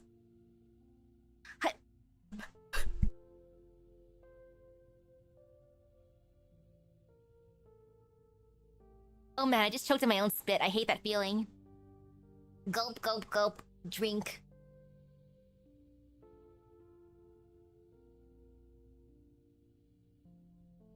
Ever since the incident happened in the Mausoleum of Kings, Alder was never the same. Milscar. She could have left the name Alder in that cave. I might be able to break free from that, because I met you. Because of all of you, I have that option to break free from the inertia of depravity and to stop playing a pitiful supporting role at the worthies' gatherings. But Lady Cumberland, she was alone and helpless back then. Allardale, I always saw her as one who faced her fate with her head held high. She was not some loser who decided to give in. Is that its own kind of laziness, to blame each and every tragedy and cruel fate, Delphine? It's a form of laziness I've grown accustomed to. Many things cannot be achieved through sheer hard work, Vina. We use fate to describe these vast and intangible forces because they cannot be defied. The inertia of depravity, right? Those who step out of line will be called gently yet decisively, just like the Steam Knights. Just like Alistair, my father. Vina, don't worry, I have no interest in raising a stink in his name. To be honest, I never even knew him that well. Funnily enough, when I was young, my adoptive parents used to tell me stories about my father, the great King Alistair, all the time. But they passed away too early that I barely remember those stories anymore. It wasn't until Alidel mentioned the king's name to me again that all those fragmented memories started to rush back. Rash, ambitious, determined to accomplish something big. Haha, I'm not sure what similarities we share beyond our blood ties. He was a monarch hanged for his failed reforms, offending nearly all the nobles. As for me, I'm just a Norport gangster. The only place I'm familiar with, besides a bar and boxing gym, is the police station. We share the surname of Victoria, but that's about it. The Duke of Windermere at duty. The Duke of Windermere's duty has always been to safeguard the border between Victoria and Lothian. We've never paid much attention to the political struggles taking place in Londinium. But it's true that my mother spoke very little of the coup and King Alistair. I think she deliberately avoided talking about it. I actually analyzed the situation before. There wasn't anything she could do, and I understand that, Delphine. And you don't need to feel sorry for me. That's just how the rules of the game are in Victoria. Beneath the calm facade, everything has already been decided. Regardless of what my mother thought at the time, I don't think that the people were at fault for seeking change. Change is something we all want, isn't it? It's just that nobody knows how to go about it. Yes, everyone back then knew something was wrong, just as they do now. This war is indeed reshaping Victoria, but in what direction? But are we truly getting any closer to the future we hope for?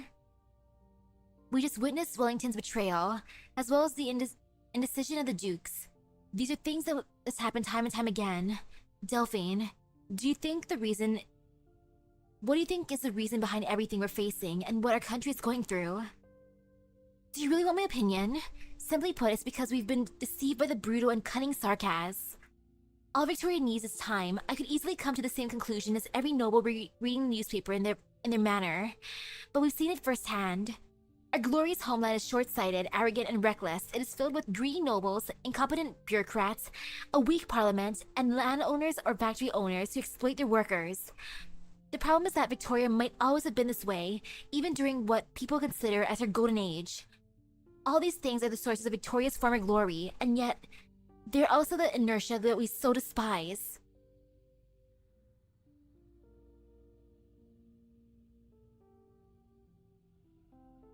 Pretty much, we only ever saw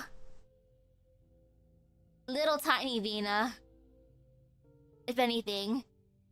The size of kings. Otherwise, it's just gangster Vina. But then again, we have a team now. It might be time to do more. What do you mean? It suddenly dawned on me that I might share another similarity with my father. Both our enemy is Victoria. He might have been too reckless, but I might not have any better than him either. I mean, I might not be any better than him either. Maybe. I'll even meet the same end as he did. But it's still worth a shot, isn't it? Alexandrina Vina Victoria. Do you know what you're saying right now?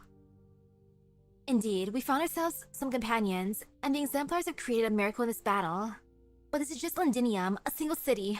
How many cities are there across all of Victoria? The soldiers and officers involved in this war see you as a hero because the Dukes.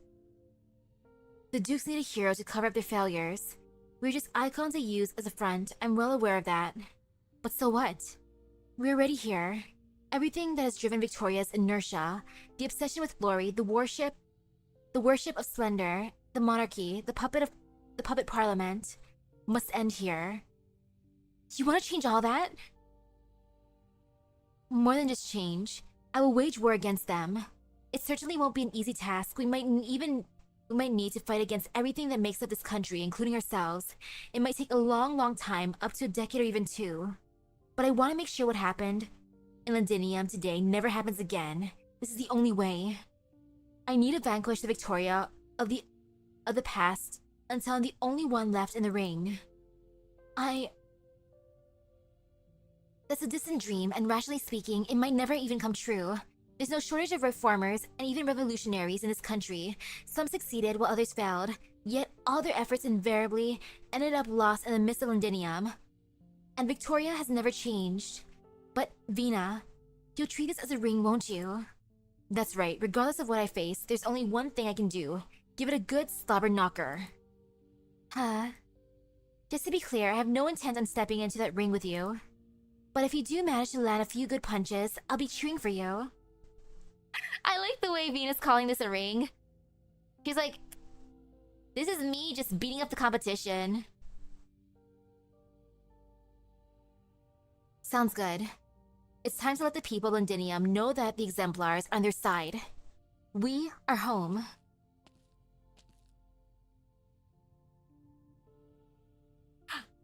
I love it. He's probably entertained by his descendants, like, yo, look at one of my... A brain rot cat who loves treasure and adventure. And then there's a gangster who's an absolute unit, which is Vina. He's like, dang. Holy cow. So this is how it be now. Siege catches a glimpse of the golden figure flashing from the corner of her eyes. Her adopted father once told her in a hopeful tone that their teacher was the very simple Victoria. With him at her side, she would lead the country until all suffering was banished by the light of glory. What would her teacher be thinking now? His strides are always so quick, and his appearances are always unpredictable. His golden mane protects her from the wind and keeps her warm through the coldest nights. He exudes an aura that resembles the sun, but he has not been seen for years.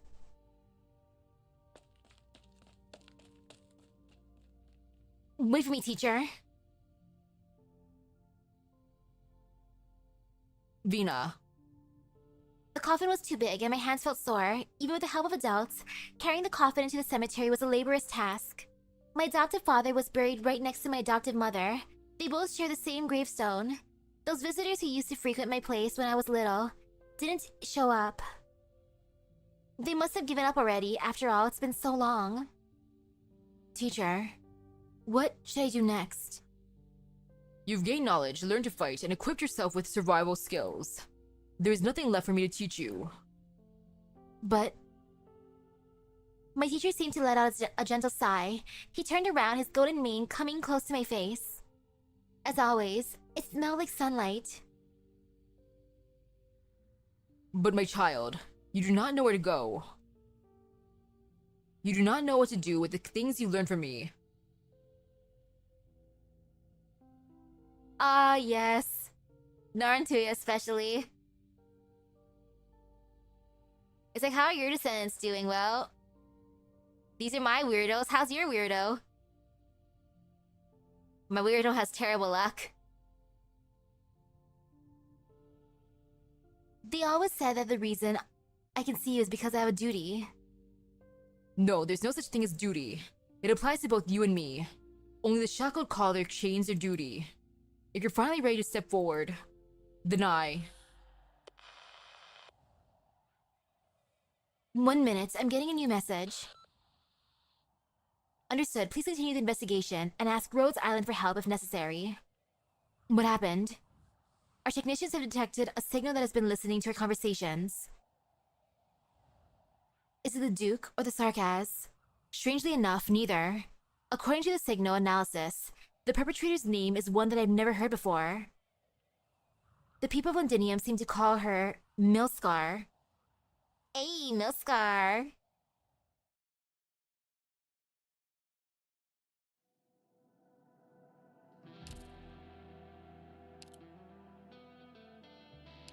Thy first vow.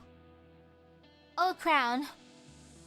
Gawain ambles through the city. He spent so much time in this manor, yet still can't say he's used to seeing what he sees. Londinium's clouds are hanging low as ever.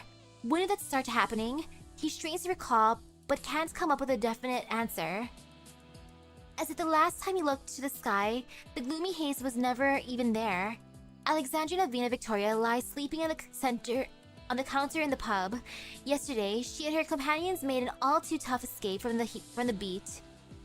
It strikes Gawain that she especially resembles her grandmother in these moments.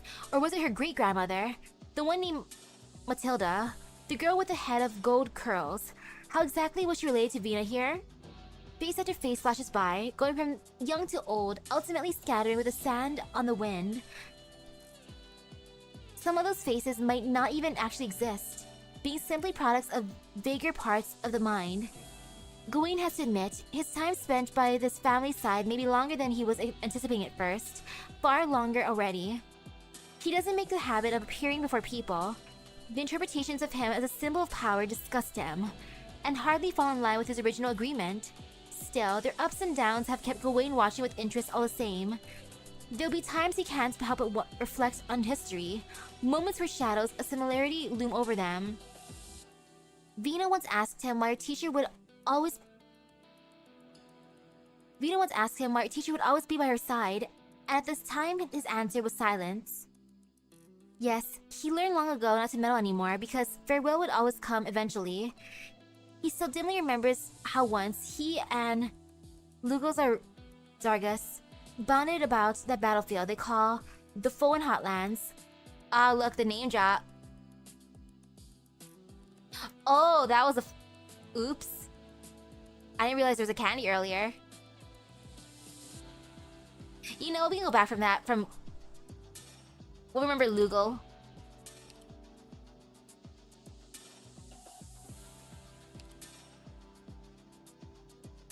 Okay. But ooh, for candy. Delicious, delicious candy.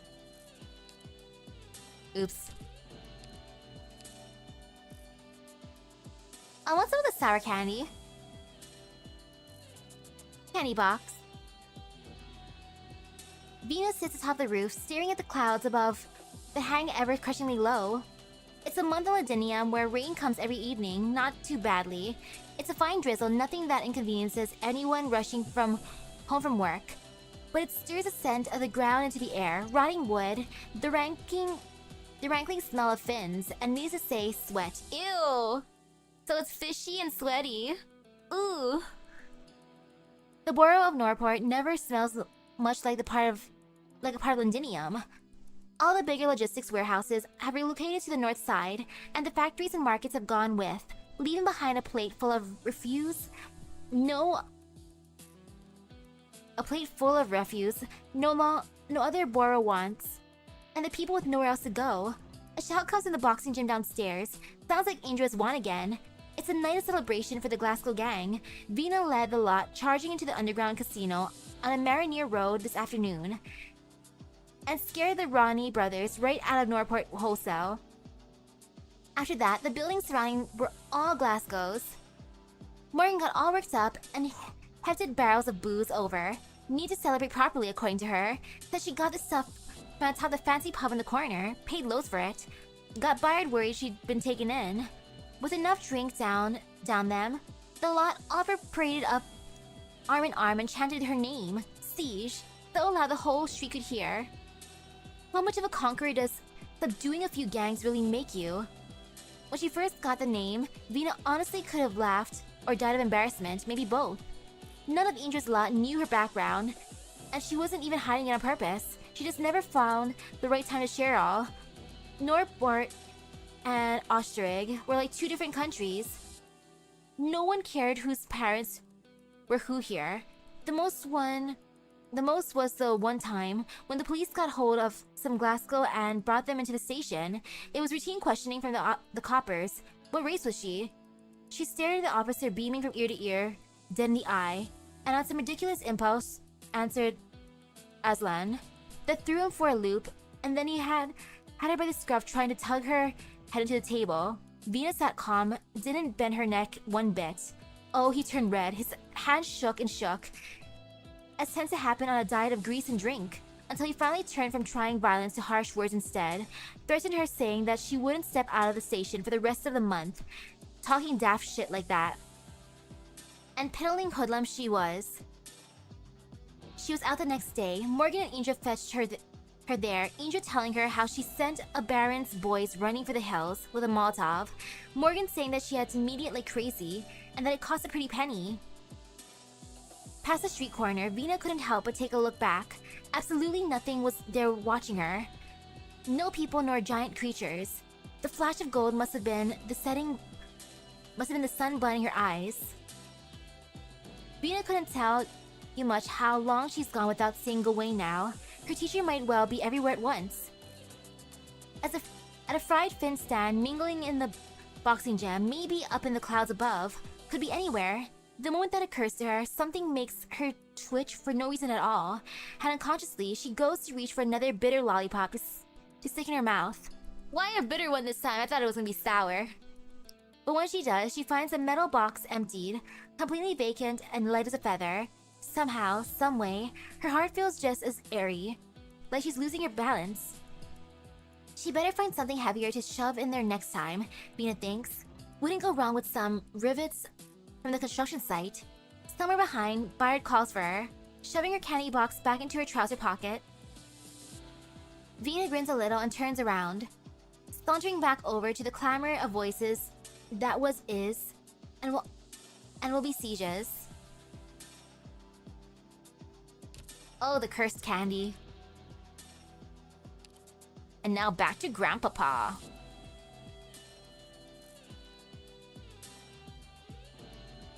He still dimly remembers how once he and Lugo Zargus bounded about that battlefield they call the Foen Hotlands these days. He carried that meddlesome man atop his back, and with the knights Morin Kagan by their side, they charged for the sandstorms of afar. Everyone died there. Ouch, everyone died there. And that was the news he brought back to Lugo Zargus' daughter. He remembers the feeling of his mane wet with tears. Those times proved to pass in the twinkling of an eye. Humanity is far frailer than a master of the beasts, and the years have taught him the fact again and again. Some bygones aren't worth dredging up so often, and Gawain only recalls those periods very, very occasionally in his dreams. A meeting so old that history has not yet been written, a reckless boy upon the barons who never feared him one bit. Their travels together, cheers and tears, song and wine, and then his age, his death. That was the first time, not as a sovereign, but as a friend, that Gawain witnessed death. Warmth fading in the flesh, breath stealing from mouth and nose. Before that, Gawain had never imagined that to witness death would be such torment. Aww.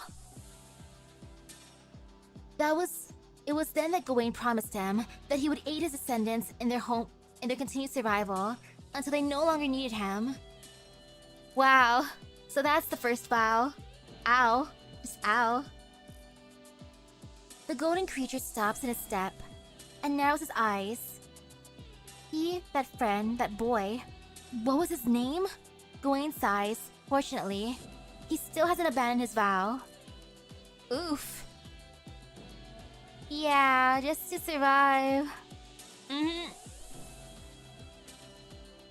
they must have been such good friends though that he's like, you know what?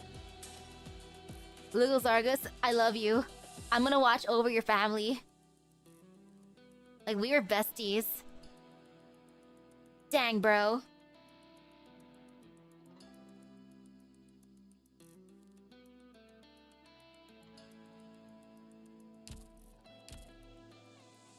True pain and suffering.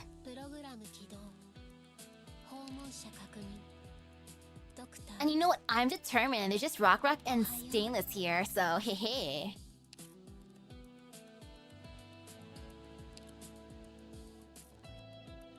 It is such a cute outfit though for her.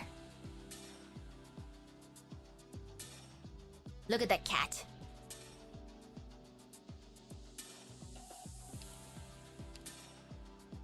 File.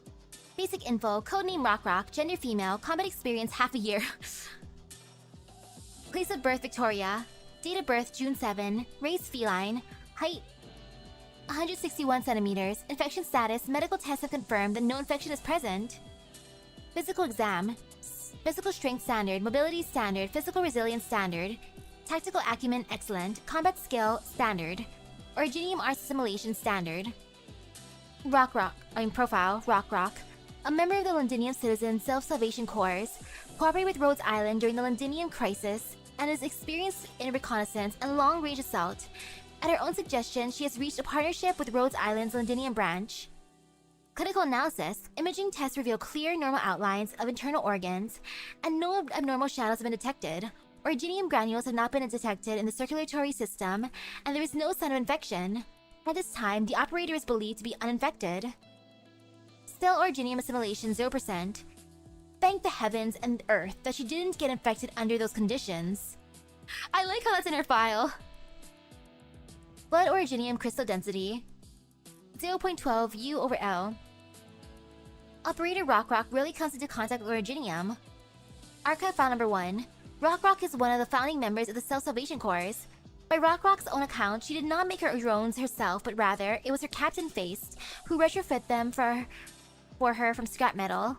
Unlike Feist, who was born into high-tech, Rock's background in light industries rendered her ill-equipped to handle mechanical technology, but most of the retrofitting suggestions she put forward were fairly feasible.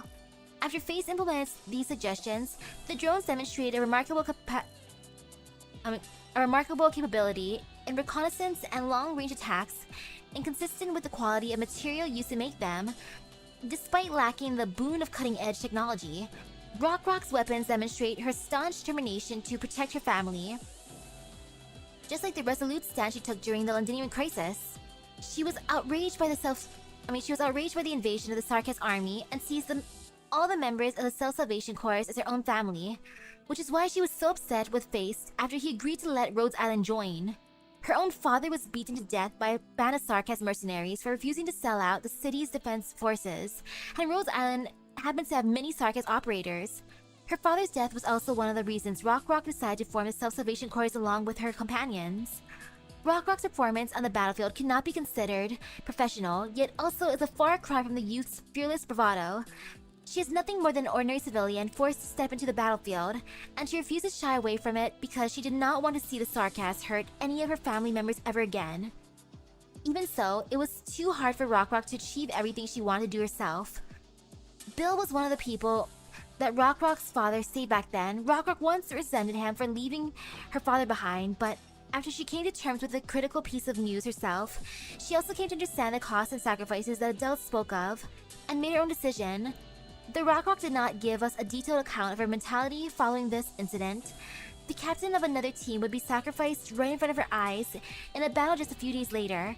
Rock already knew how to handle the situation. She did not continue to hesitate, instead suppressing her own emotions in an astonishingly short period of time, assuming command of the operations and successfully seeing it to completion. Oof.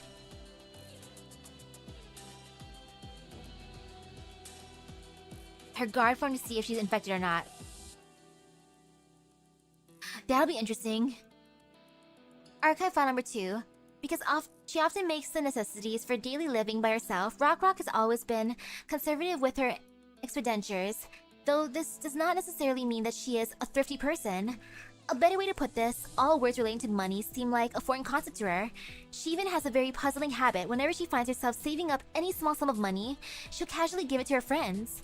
Isn't it natural to give things to friends and relatives who can better put them to use because you have more than what you need at home? Just like how an ordinary family would give things to friends if they had an extra basket of fruit or an extra set of clothes at home, Rock sees money in the same light she sees fruits and clothes. She can't even comprehend the difference between money and other objects. Or what's so special about it? As a young adult, it's not as if she's never been asked questions such as, if you don't hold on to money, what are you gonna do with it to do when you need it in the future? In regards to the idea of saving for a rainy day, Rock's viewpoint is that she is hesitant to change the way she lives today to account for possible risks of the future. Plus, even if you can buy yourself a few extra months with the money you've saved over decades, what's the point of living a few extra months? So in other words, just like if you have too much of something, you can also have too much money. You hate superfluous things and see them as a hindrance to you because they get in the way of you experiencing things like a peaceful life or human warmth. Does it sound about right? When Heidi received this present from Rock for the first time, her interest was piqued, and the two of them had a chat in which she spoke the above words. Rock herself didn't have any particular reaction to the statement, replying with an indifferent maybe. If we're going to find the next target to give money to, Rock give you money? I thought she didn't think much of you, but turns out she already sees you as a friend.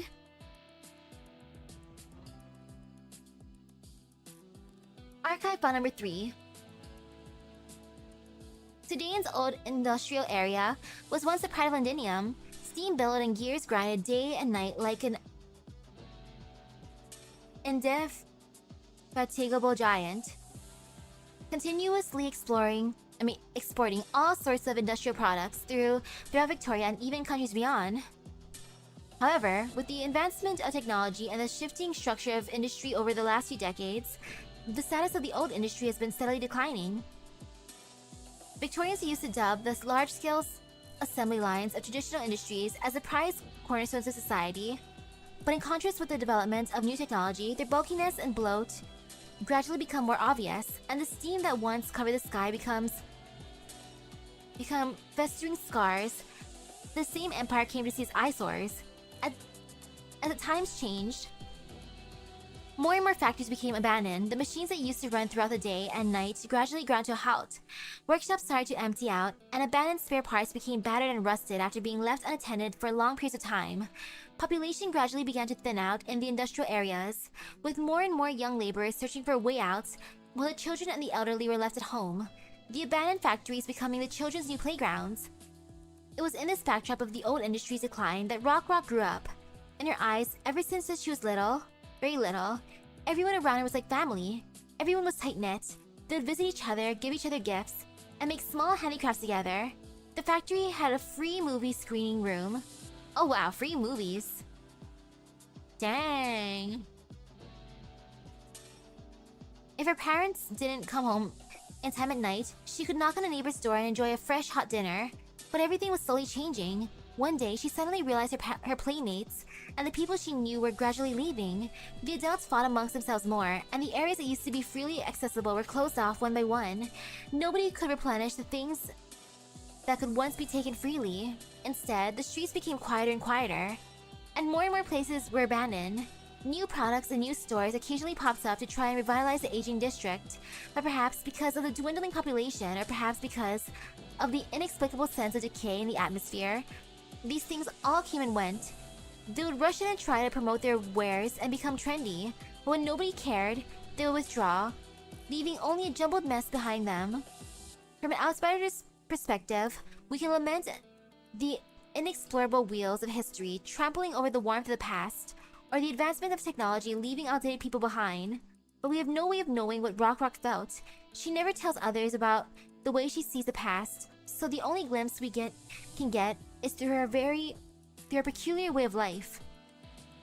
She did not care about this kind of change. Rock was the daughter of a trained boiler worker, and as such, her father personally taught her the Originium-powered trained boiler technology he was so proud of, but this technology is rarely used today.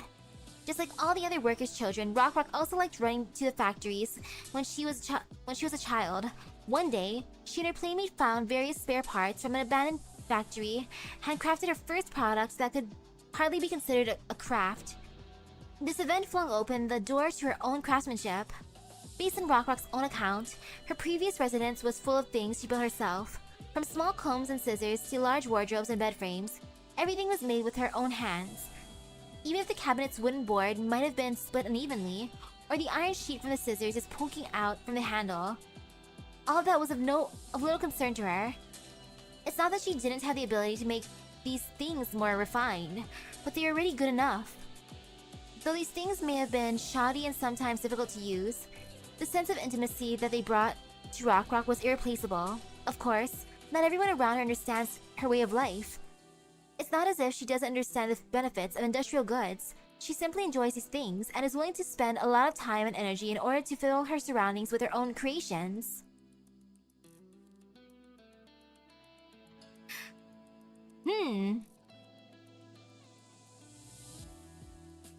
Yeah.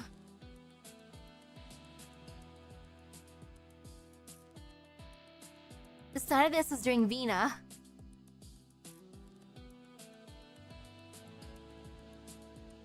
It's not as if she doesn't understand the benefits of industrial goods. She simply enjoys these things and is willing to spend a lot of her time and energy in order to fill her surroundings with her own creations.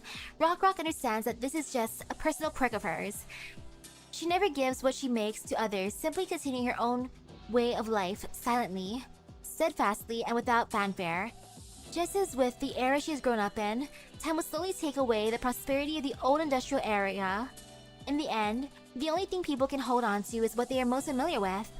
Oh, by the way, if you absolutely need her to fulfill an order for you, make sure to explain the reason clearly. Otherwise, she can easily reach the misunderstanding that you're trying to poke fun at her, thinking that the stuff she makes is too shoddy. She will get mad at you, logistics department operator. One more thing, she really won't put more precision in her work because just because somebody else ordered it. Subsequent addendum from the same operator. Archive file number 4. As stubborn as a rock, that is a unanimous opinion that people around Rock have of her. Even in this modern city, she has adhered to her traditional way of living after many years. Naturally, many people try to persuade her that this is not good or that is not right, but Rock has never been persuaded. For example, even if you try telling her 1,000 times that an air conditioner is a good thing, that it's not good for the body to be too hot or too cold while inside a room. Rock, like a curmudgeonly old man, will still stick to her own ideas and view you as a nuisance even if you install an air conditioning unit for her. But every rule has its exceptions. Viewpoints and experiences shape the human shell, while thoughts and feelings form the human soul. While returning to the landship to report in one time, Rock picked up the sentence from a book that the doctor was reading. The other operators present at the time thought of nothing of the doctor's choice of literature, but Rock took the initiative to ask, "What are you reading?" After that, she carefully listened to the passage after passage of the doctor's soliloquy that most ordinary people would find esoteric and inscrutable. Not long after Rock returned to Londinium, the doctor received a letter from the Londinium branch. The contents of the letter basically expressed gratitude for the doctor's teachings, saying that Rock had grown a lot since going back. Though neither the doctor nor the operator who wrote the thank you letter knew exactly what the doctor did, these changes are plenty evident in the next time they interacted with her. In the past, if she encountered people or things she could not understand, such as Rhodes Island being able to regard Sarkas as her teammates, members of the Self-Salvation Corps not being able to fully trust their teammates, or teammates who still harbor selfish thoughts on the battlefield, she absolutely would never try to understand their motivations. But since the last debriefing, Rock began trying to actively reach out to those people. Even if the process was bumpy at first, she at least no longer shuts down those lines of communication altogether, and began to seriously consider the situations of people who are different from her. Look at her learning as a person. The girl has changed the way of doing things that she uncompromisingly retained for so long. From this we've learned that profound ideas and philosophy may be the right tools to influence Rock, though isn't particularly well educated and normally describes herself as not very literate. She seems to have an innately acute understanding of more obscure ideas. Give her the wisdom of philosophers, let her think, debate, and absorb, then it will be possible to move her. Having said that, the change in Rock's attitude towards the Sarkas race did not come from the books or philosophy, but rather from fighting alongside everyone in Rhodes Island, especially Closure. During the process, she even came to realize that not every Sarkas or every noble was responsible for the collapse of her homeland, but rather, only the Sarkas and the nobles with dark intentions. Therefore, the people standing at her side, regardless of their status or identity, are her new teammates and family. Everyone is something they cling to, and we have no intention of forcing her to let go of those things. However, seeing this girl with resolute ideals decide to walk down the same path as us has undoubtedly been a monumental source of spiritual encouragement and support. Oh my goodness, though, her files are pretty long compared to the others. Promotion record. That time, huh? That was right after we went to rescue her. The Sarkas dragged her father away right before her eyes, and she rushed up there to go fight those mercenaries. Everyone knew that a commoner like her would have been killed in a heartbeat before she could as much touch the mercenary's arm. But we couldn't lose another one of our comrades. We brought her underground along with a few other companions. She tried to jump out again and again, and Bill had to restrain her each time. I was there watching them fight. Stubborn. That little runt was so damn stubborn. Even though she knew full well that she'd die if she went out there, she was ready to go and confront her death. In the end, the commander had to personally sit her down for a talk. I don't know what kind of person you are, but you give off the same kind of vibes as the commander. Our little Rock has one hell of a stubborn streak, but teach her well and she'll grow up into an outstanding person.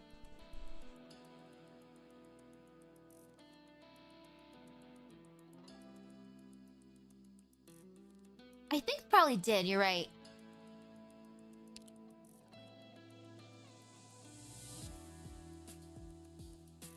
But you know what, let's just go for it. 600 pounds.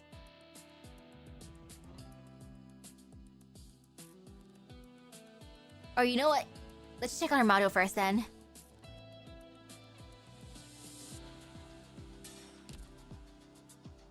Cause yeah, might have. A while ago. Unnamed drone. Ooh, look at this. Hi, Rock. Here's a present from me to you. I was gonna whip you up a manual, but Stainless provided the parts, and his 2 cents are to forget about introducing this drone in writing, so I recorded you a video instead. First you gotta open. Rock comes to Rhodes Island's training grounds, and following Closure's guidance, pilots this sudden and impromptu gift. The drone nimbly sweeps through simulated battlefront, casting its tiny shadow on the floor. Excellent acceleration, excellent turn speed, excellent climb and descent speed, minimal handling delay, stable hovering. It's a fine enough combat drone already, but Rock has a hunch that it could be made even better. Call it a keen eye when it comes to manufactured products, or call it the high standards of an excellent technician. Heading back to her dorm, she disassembles her present. In the process, she gasps at the marvel more than once in its design. Only the best of the best craftswork could have created its structural chassis, with a state-of-the-art console clearly responsible for the precision cutting. Its control system's cable management looks 100% orderly. Every last hair of salvable space saved.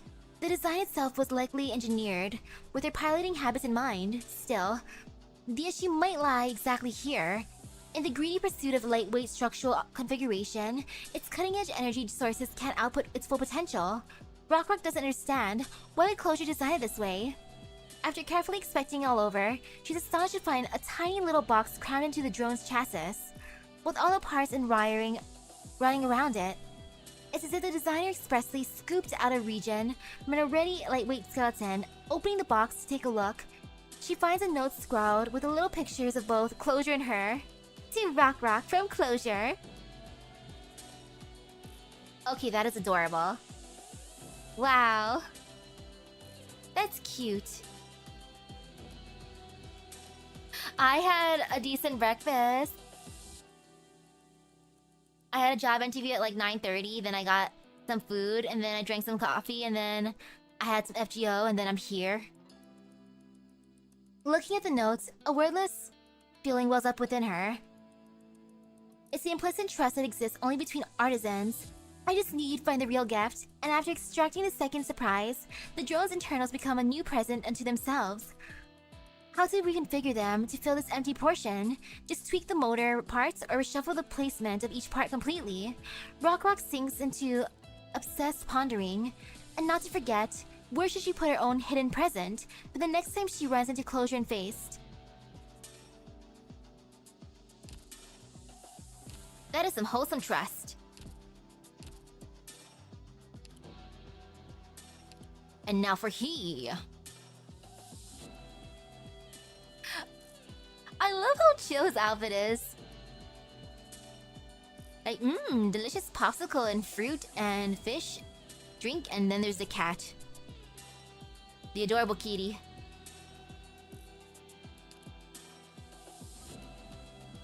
So file time.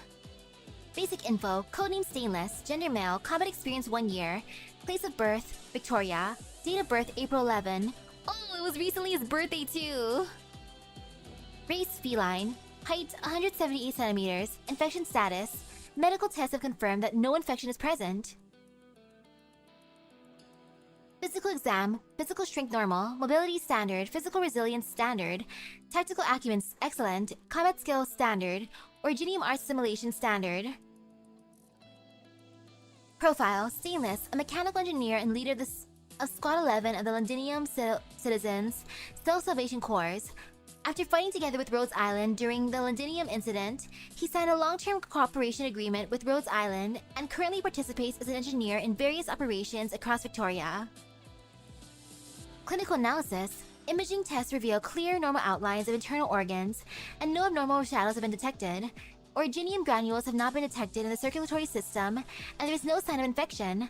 At this time, this operator is believed to be uninfected. Cell originium assimilation 0%. Operator Stainless shows no signs of originium infection.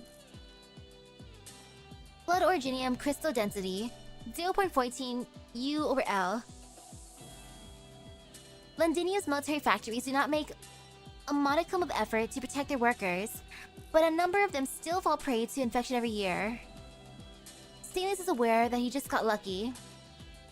Archive file number 1.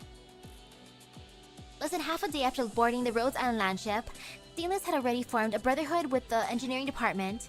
After waking up on the second day while passing from the dormitory to the cafeteria, and then through the 3 floors on the way to the workshop, he greeted no less than 15 operators hailing all over from Terra. Not only did he remember everyone's names correctly, he even used the little-known names of a few of them. Oh dang. The combat records show that during the special operation in Londinium, he was the first Self-Salvation Corps member to extend a hand of friendship to Rhodes Island. This was quickly due to his personality. An engineering operator who quickly befriended him revealed that Stainless does not employ any particular social technique. Well, it's just that when someone looks at you so sincerely and enthusiastically and takes the initiative to talk to you, you can't help but go along with it and treat him as an old friend. So says the relatively introverted operator. Though lively and cheerful, Stainless does not carelessly ignore other people's feelings and try to force his friendship on them. On the contrary, he is always sensitive to others towards his friends' emotional states. Many operators often receive the little handmade gifts from him when feeling down, and these intricate trinkets inevitably bring a smile to their face. Aww. Homemade trinkets. Ah yes, what a wonderful first impression. My popularity within the department has been in a free fall ever since Face arrived. Closure complained about. Ah yes, my popularity within the department has been in a free fall ever since Face arrived. Closure complained about. I always suspected him of trying to poach my subordinates, but luckily we managed to get him on our side first. Wait a minute, don't tell me he's planning to depose me as chief engineer. Archive file number 2. While working, Stainless's hands are very steady, far more so than you'd expect from someone in their early 20s. Before joining the Londinium Citizen Self-Salvation Corps, he worked for nearly a decade in the Londinium military factories. Moreover, before he officially became a worker, he was an apprentice for 7 or 8 years. Wait. He's in his early 20s, but he was working for nearly a decade in the factories, and before he became a worker in the factories, he's been an apprentice for like 8 years. So what? Did he become an apprentice when he was like 2 or something? Ah, yes. Yes, my boy, you're like 2 or 3 years old, now to become an apprentice. Okay. Alrighty. It can be said that he was an artificer from the moment he could pick up a drill and a spanner. Victoria's machinery industry is extremely advanced, and Londinium's military factories are at the cutting edge of its technological prowess. Each of these factories is close to the size of a small neighborhood, with neatly segregated zones and crisscrossed with automated assembly lines and piping that form a self-contained transportation network.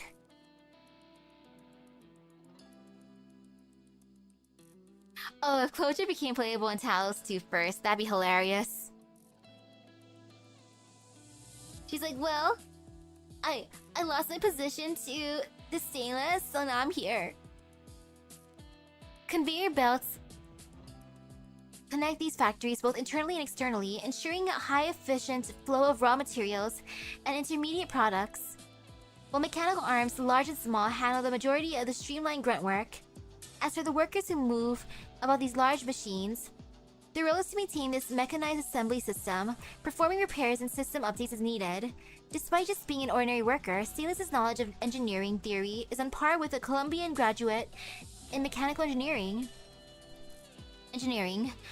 Moreover, he also has some strong practical skills. No matter how precise the machine is, there are always some manufacturing processes that require fine observation and adaptability, thus requiring the hands and attention of a skilled craftsman. This style of work is quite different from what the engineering operators at Rose Island are accustomed to, including closure. Our engineers rely much more on individual creativity to complete their work, based on the work habits of each team. The workshop is also divided into multiple smaller areas. This means that Rose Island rarely produces standardized official equipment.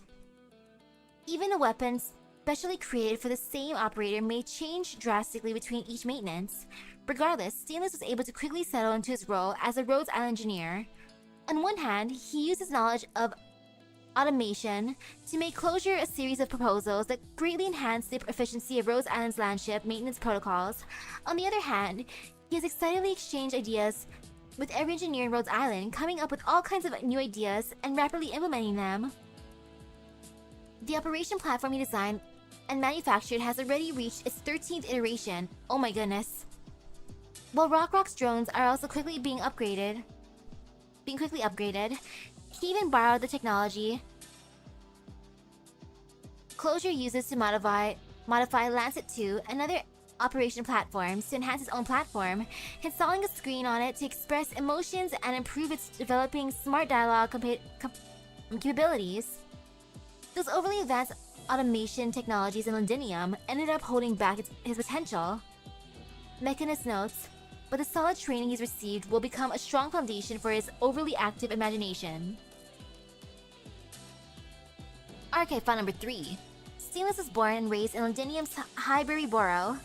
The first thing that comes to mind about Highbury is always its grand expanse of factory buildings and dense worker dormitories. Due to the factories that never rest, the air is always hot and humid and carries about the smell of machine oil and iron rust. Unlike the spacious factory interiors, everything outside is tightly packed. The overground rail stations pass right through buildings, while the fruit stalls are right next to the garbage disposal. A layer of black grime covers the walls and the streets, which not even the heavy rains of Londinium can wash away. The residents of Highbury are primarily local workers.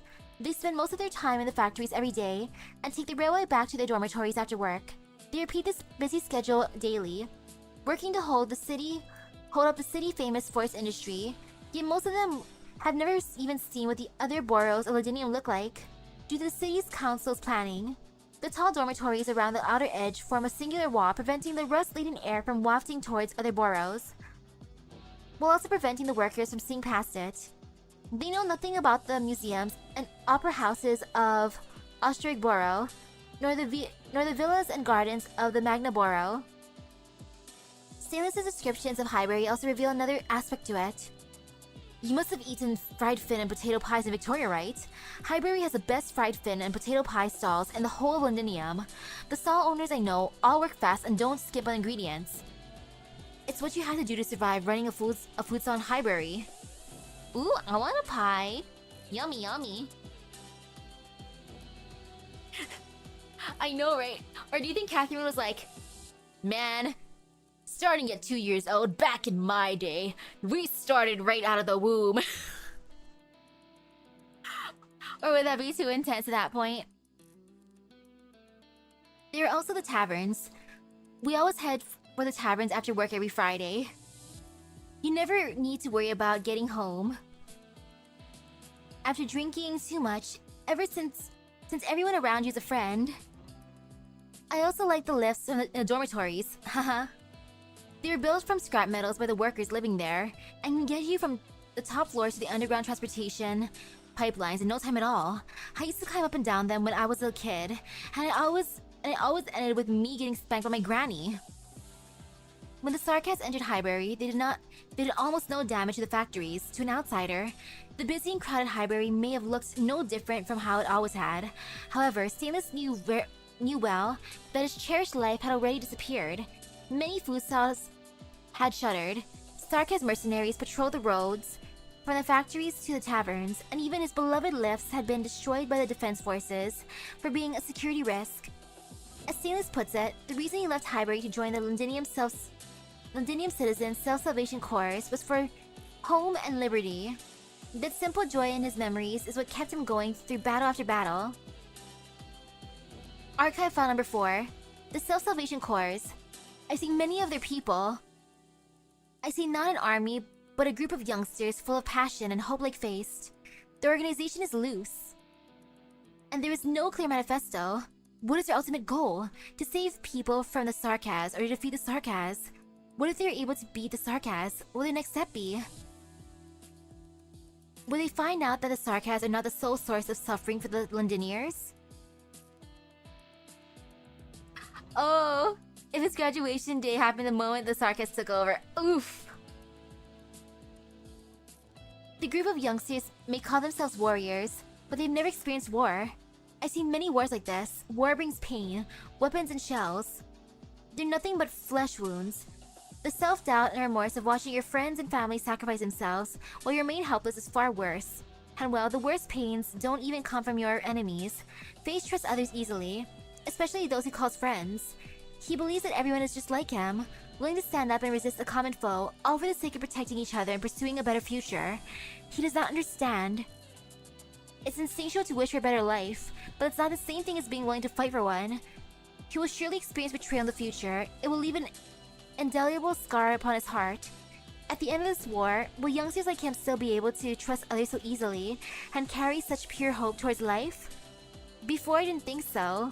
Now, I must admit, the youngin is stronger than I gave him credit for. I see in him the courage to face these problems. Exit from a conversation between an old worker and the doctor during the Londinium incident.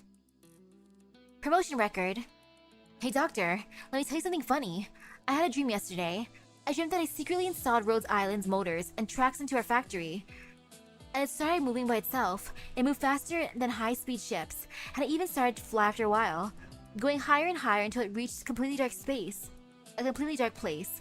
There were no Sarkaz around, and no armies or anything either. I didn't want to stop, so our factories just kept flying on.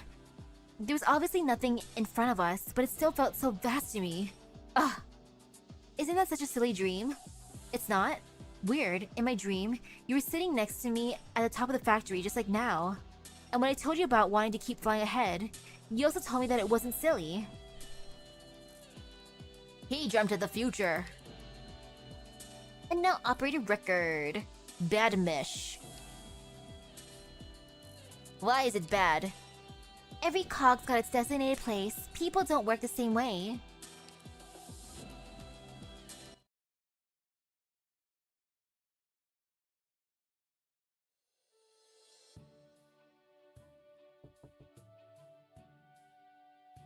Granny? Didn't you say you'd be back late tonight? Oh, come on now. Don't give me that silent treatment. I feel like I've done something wrong here. You ain't Granny. Oh, it's you, Stan. Sorry, I wasn't trying to scare you or anything. It's fine. Lighten up. Yeah. Say, isn't it the first time you've dropped over to mine? Have a sit and I'll whip you up a snack. You're from a tangerine fizzy drinks, yeah? Help yourself. As for the snack, I brought something. Nice, let's see. Fried fin and potato pie? Bit more of a meal than a snack, no? I made it myself. Suppose I'll have a try then. Nom nom nom. Give me a can as well while you're at it. No, not over there not over there. Under the kitchen cupboard where we put the brooms.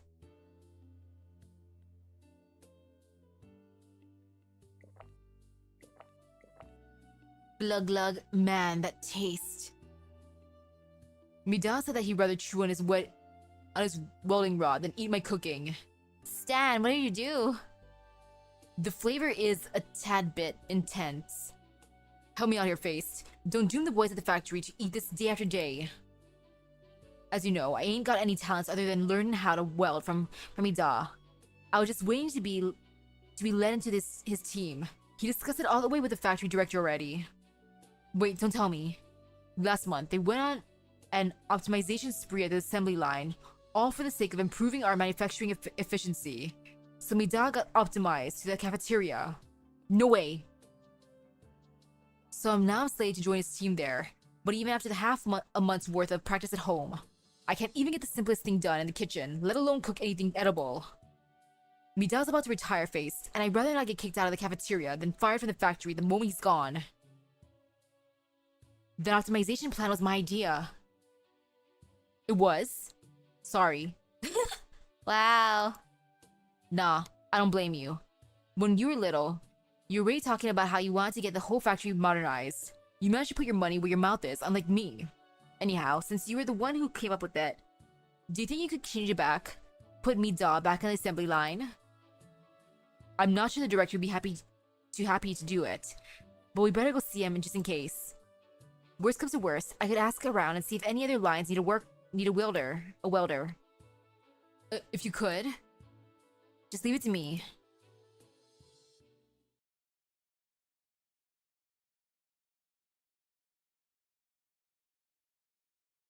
So, what the director say, Faced? You don't look too good. Don't tell me. No, don't tell me the director. Was he mad? Nah, you should have seen that. Why should I give a damn about anyone else look in his face?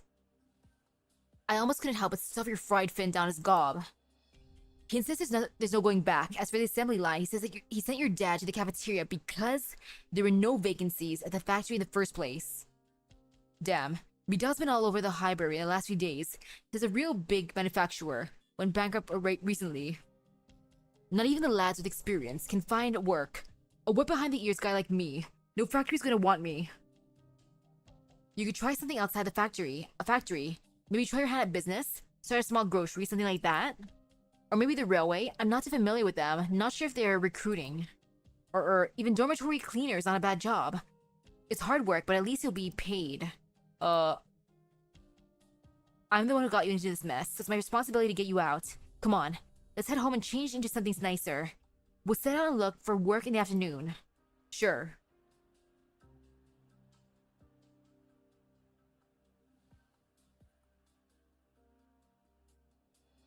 Oh, and now it's like evening. Not a single bite. I'll jot down the places we hit up today. We can try our luck in some other borough tomorrow. Damn, bloody pen's dried up. Damn it! How about we just call it here, Faced? Like I said, I can't blame you for this. Technology marches on. Even if you weren't around, the director would have optimized some people out eventually.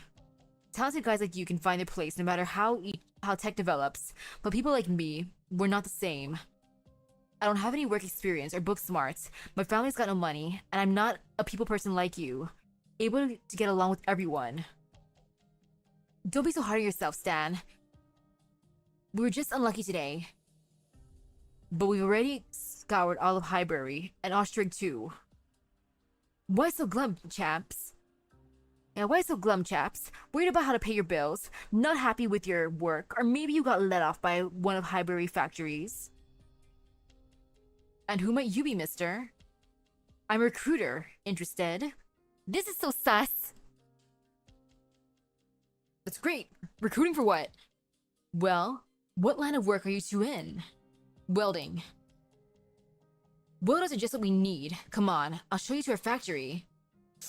Yeah, that is sus. Where is it? We spent the whole day checking every single one in Highbury, and none of them needed welders. Is it just opened? Yeah. In Magnaboro, maybe? We were going to try our luck there tomorrow. Sure enough, that's the place. Bruh. Opening a factory in a posh borough like that? You tell a good joke, mister. Let's go, Stan.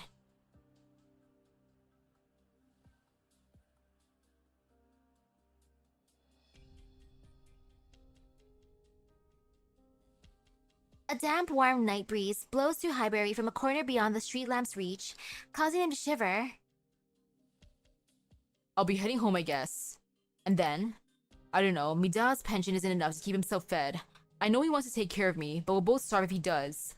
Sorry, Face. You don't need to listen to my belly aching. You've done enough. I'm just going to go back to the factory and join the cafeteria. I should be able to muddle my way through. Back to the factory, join the cafeteria. That might just work out. Glad you agree. No, Stan, I'm not letting you give up here. Like I said, this is my responsibility. If you can't cook, then I'll take your place. What about your work? You can handle it optimizing lines and such like.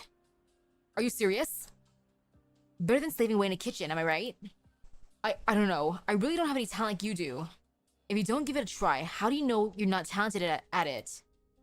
I'll talk things over with Granny and the director. Give it a shot, won't you?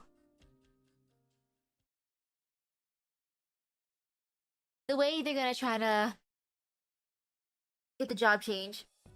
Try this man's food. You really want him in the cafeteria? Ah, you're right. We would hate that. You can have the job instead. Swap positions? I don't know what's got into your heads. What does your grandmother think, Face? Is she really alright with this lunacy? If she wasn't, I wouldn't be here talking with you. Heaven knows why you're being so stubborn about this. Forget it. Very well then, swap positions, but mark my words, there can be no disruptions to either the assembly line or the cafeteria. If there's any trouble, it'll be you two bearing the consequences. Will we be fired? A fire will be the least of your troubles. If anything happens, you'll be compensating for our losses in full.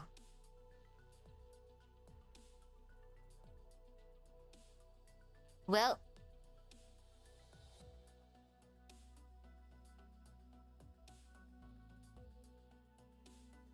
Face, is it really you?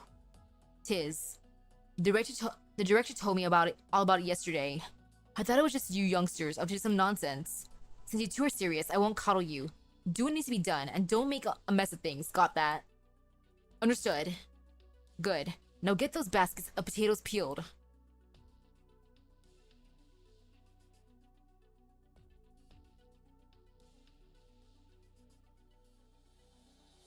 You're quite the neat peeler. Wait. How come so many of these little potatoes only have a single cut? Been testing one of your inventions again? Ahaha. I don't care how you have them peeled, but you gotta clean up your own mess. Will do. No need to worry, sir. Seems like I'll have to do some more troubleshooting. I've got a bit of a situation in my hands here, Face, and I really don't know how to fix it. I've gotta ask you something. No problem, ask away.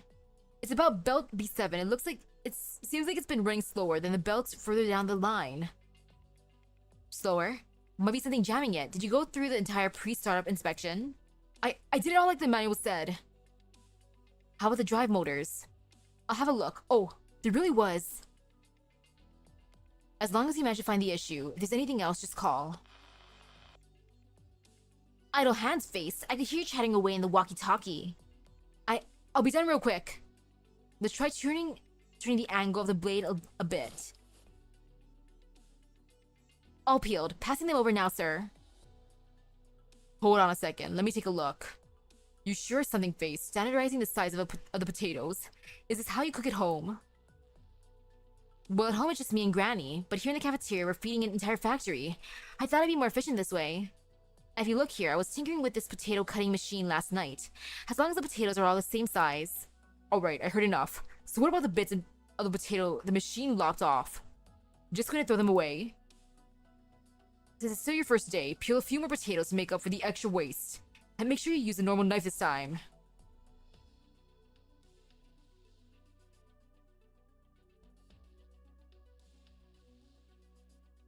These ones aren't half bad. Once I teach you how to fry the fins, I'll be making the potato pie, so chop chop. Another one of your infernal contraptions. Going to use it to bone the fins. Well, more than just a bone. Don't bother, we use frozen fillets here. It's not as tricky as you think. Here's how you batter them. I'll only show you once, so remember it well. Faced! Put that communicator down. If you keep dawdling, the entire factory will starve. Yes, sir.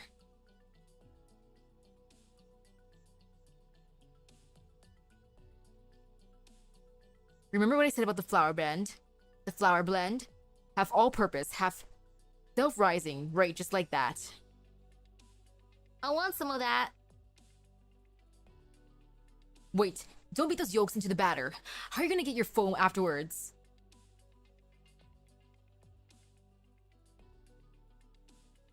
Forget it, just mix it all together and get those fillets covered. Surely you know how to fry it. Don't just put something wet into a deep fryer. The hell do you cook at home?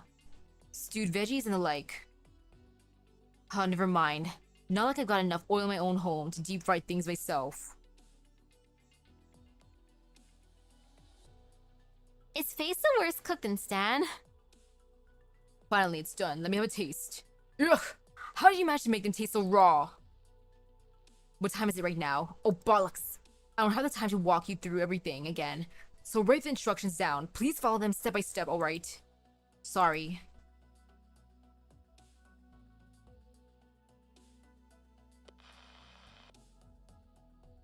How's things in your stand? What did you call me for earlier? The production line sort of stopped. Stopped? Wait there, I'm coming over.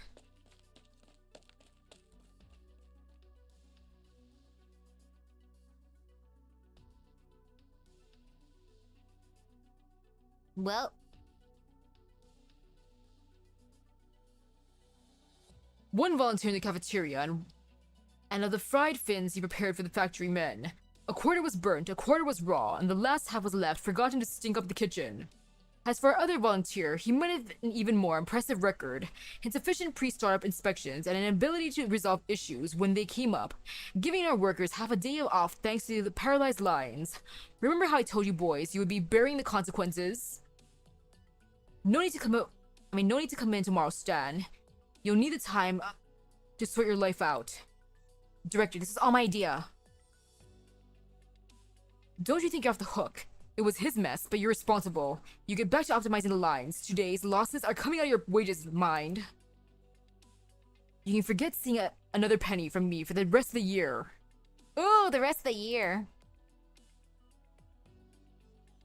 How could you even think of something like that? Oh ho, still got some vim and vigor in you. The line stoppage is my fault, so I'll pay the cost. Wouldn't face paying for those fins be enough? Pay? With what money? Your father's pension? Director. Aw, Catherine, you're here. Take your grandson home already, so you can teach him to not cause so much trouble. Don't worry, Face is a clever kid. He doesn't need reminding when he needs to learn something. I'm here to talk about the other business. Humph. These two have caused quite a ruckus in the factory. What more is there to talk about? I don't remember you looking like this when I came to chat with you a while ago. Granny?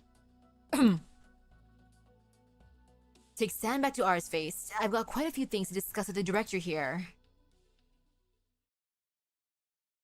Go beat him up, Granny.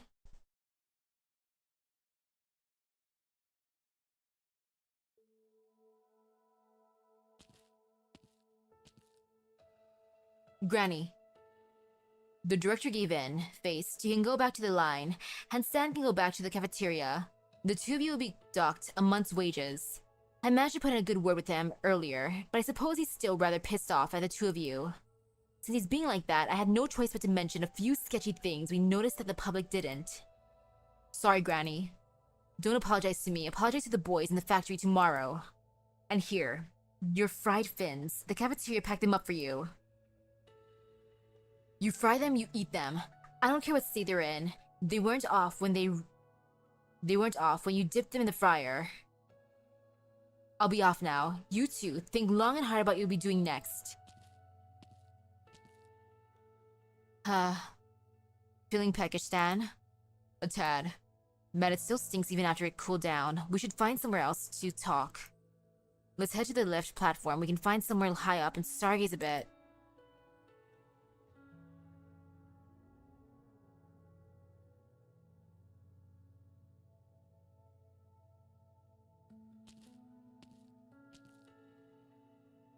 Oof, been a while since I've climbed so high.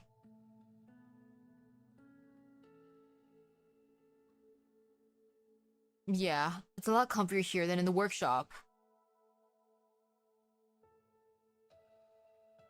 I've never really thought so. Figure you say that. Say what? When I was inspecting everything this morning,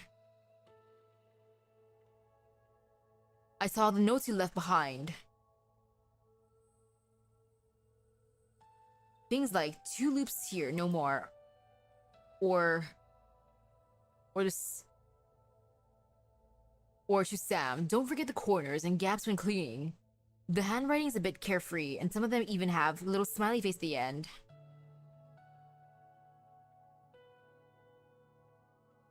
But even if I knew the entire line in and out, I wouldn't have been able to bring myself to draw one of those. I just can't smile down there. I wasn't smiling much in the cafeteria either. Suppose I thought I better start getting these fried fins down. They rotten? No, but they stink to high heaven. I'll have a bite then. The two of them each nibble on the piece of fried fin. The nauseating scent of burnt batter and raw fin is blown away by the night wind, and the two of the young men, who had not eaten all afternoon out of nervousness, even cold fin fillets carried a hint of appetizing aroma. It's burnt and raw at the same time, holy cow!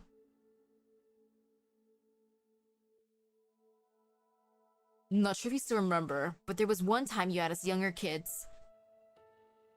You let us younger kids up here. And we spent the entire night playing together. The next day, everyone got a right trashing when we went home. Of course I remember. Granny was furious since I was the leader and all. We talked about what we wanted to do when we grew up. You were the first one to speak up. You said the factories were driving Londinium into the future, and you wanted to be the guy driving the factories.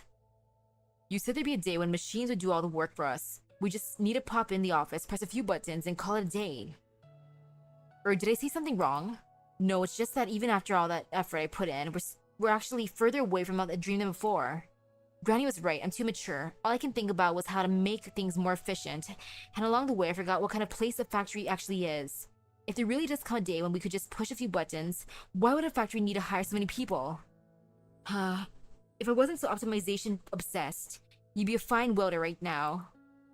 Maybe not, truth be told. I don't really want to be a welder. You don't? We grew up in the factory, so we all know what a factory man's life is like. You either stand in a line the entire day, or you're clambering up and down the machines to service them. People think you make parts or weld pipes, but you actually never get to see your own result. The only times I really wanted to be a factory man was the time a lady manning the lathe gave me a perfectly round ball she made out of some scrap metal. But most of the time, her works just went down right down the belt before I could even make out their shape. Just parts of one big process in the end. In the distant factory district, the night shift disembarks from the railway carriages, while the day shift trickle out from the countless factories of Highbury after a hard day's work. The workers seem nothing compared to the giant buildings behind them. You can see the factory as a whole. You know what everyone's work actually means. That's why I say you've got talent and I don't.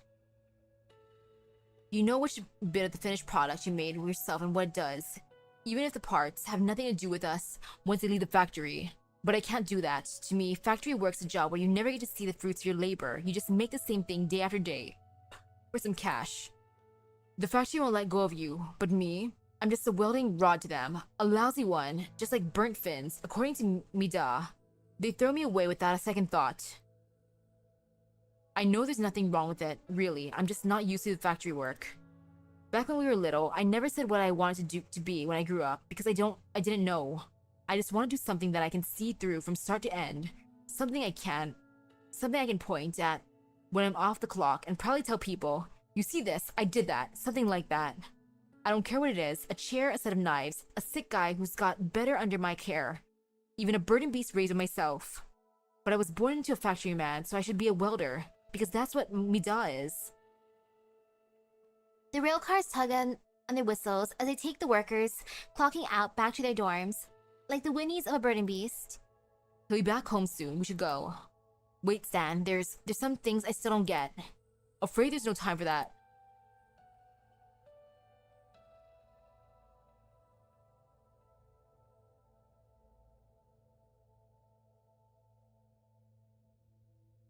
After heading down the platform, Face returns home, looking over the blueprints he was so proud of once more. He'd always thought of the factory as a whole, how his granny does it, so he thought that's just how others would too. But as it turns out, not so. He thinks of the time he was handling these last few potatoes in the kitchen. He didn't have the least idea of what they would become, nor did he really care.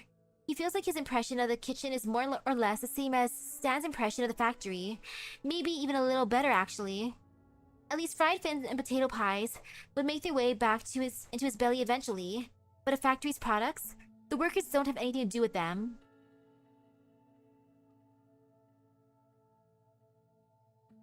For the operator's records. I'm entertained by Indra's.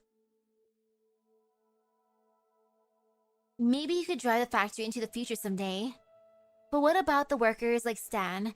The ones who don't want to do fruitless tasks forever and ever without knowing anything else? Workers like Stan who wouldn't even get the chance to work a never-ending job. Stop the finished parts in the line for a bit? No, if every segment stops, the total time loss would be unacceptable.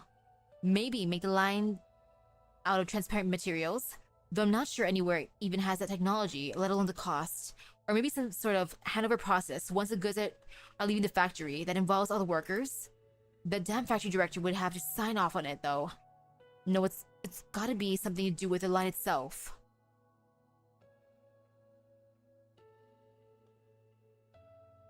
Ooh, the Kamen Rider Wizard movie order. What's wrong with me today? Why can't I think of anything that'll work? There's gotta be a way. Oh, Granny. Us night shifters just clocked out. Why are you not asleep yet? Blueprints, you thinking of getting Stan back on the line? I am. Do you really know what he wants? He wants to make something he can see the end product of, something he can point at when he's off the clock, and say that it's his work. And you're helping him do this? I'm trying my best. Good, I'm glad you didn't cause such a ruckus for nothing. But this isn't something you can do with a few late nights. Stay calm and take it easy. You got more time left than me to see it through. Also, I was just talking to Stan's father. Stan decided to leave Highbury. Leave Londinium even. What's he... Apparently, he wants to try his luck at some nearby villages, see if he can raise some burden beasts. Oh, he's gonna become a farmer. Go get some sleep-faced. Catherine's tone is firm, and Face can feel the sleepiness building up behind his brow. He drags his worn body to his bed and flings himself on it, falling into slumber as the sun rises behind his curtains. He dreams of Stan mounting a burning beast, a treasured companion he raised from a calf. He sits astride the beast's wide back, and with one great leap off the top of the building, he rides off away from the city. As for Face himself, he waves farewell and turns his back to Londinium, back into his workshop.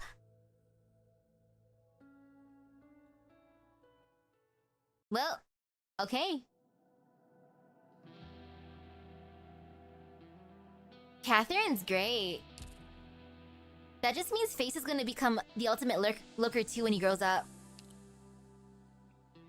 Ooh. FMC Crawler. A fully automatic dual-purpose passenger freighter carrier device serving the entire landship. Before seeing the design blueprints, none of the engineering operators would have thought Face had such marvelous imagination. No wonder he stubbed the plans, dreams, and stuck them in the most eye-catching spot of his workbench. The creativity on show in the blueprints was succinct. Preserve the motor core of an FMC and then upgrade it with an all-terrain ambulatory mechanical installation. How many automation ideas has this guy got hidden up in the head of his? Closure was heard to say in appraisal, which served to stir up engineering even more. Finally, one voice said that what everyone was secretly thinking, let's get this thing made while he's on the field. Predictably, they came to a resounding agreement. They'd all received Face help in ways both big and small, or been given one of his timely little presents. Moreover, not one operator there would ever refuse the chance to make someone's dream a reality. Oh yeah, he'll be like Harold. Several workshops joined hands and got down to work, all of engineering bustling like nobody's business, driven by wanting to finish it before Face got back. Sticking points were overcome one after another, and progress flew by far smoother than usual. Very soon the main chassis was fully built, short of just one final step, merging it with a faced metal crab motor system. Once merged successful, flashed up on a giant display, ardent applause filled all of engineering. A brand spanking new automated transport vehicle could enter the operation, and it couldn't have happened without the combined hard work of Face and every single other engineer. Some operators had already begun to imagine how he would react to seeing it. Would a lad who'd pulled himself out of the fires of war shed a tear too? Or would he laugh like mad and give everyone a giant hug?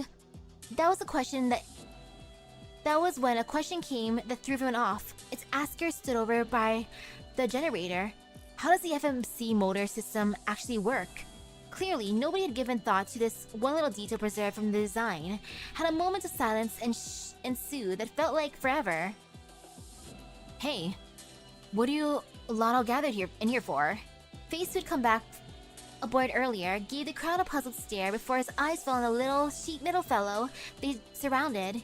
He blinked, then blinked again, making sure he wasn't just hallucinating. Hold on, you got the crawler all built? I don't know what to say. All of Engineering's eyes were on him as he picked up the steel pipe and gave the crawler a hefty tap on the back. With a loud rumble, the crawler slowly whirred into motion. That was the instant that reminded everyone just how the FMC operated. A few days later, the children aboard Rhodes got the gift Stainless promised them. A little people-carrying robot that moved when you struck it. There in the shade of the thicket of steel, both his and their dreams had come true at once. Now they just needed to find an open space and everyone could experience the joy of riding a burden beast. I like that. Fake burden beasts.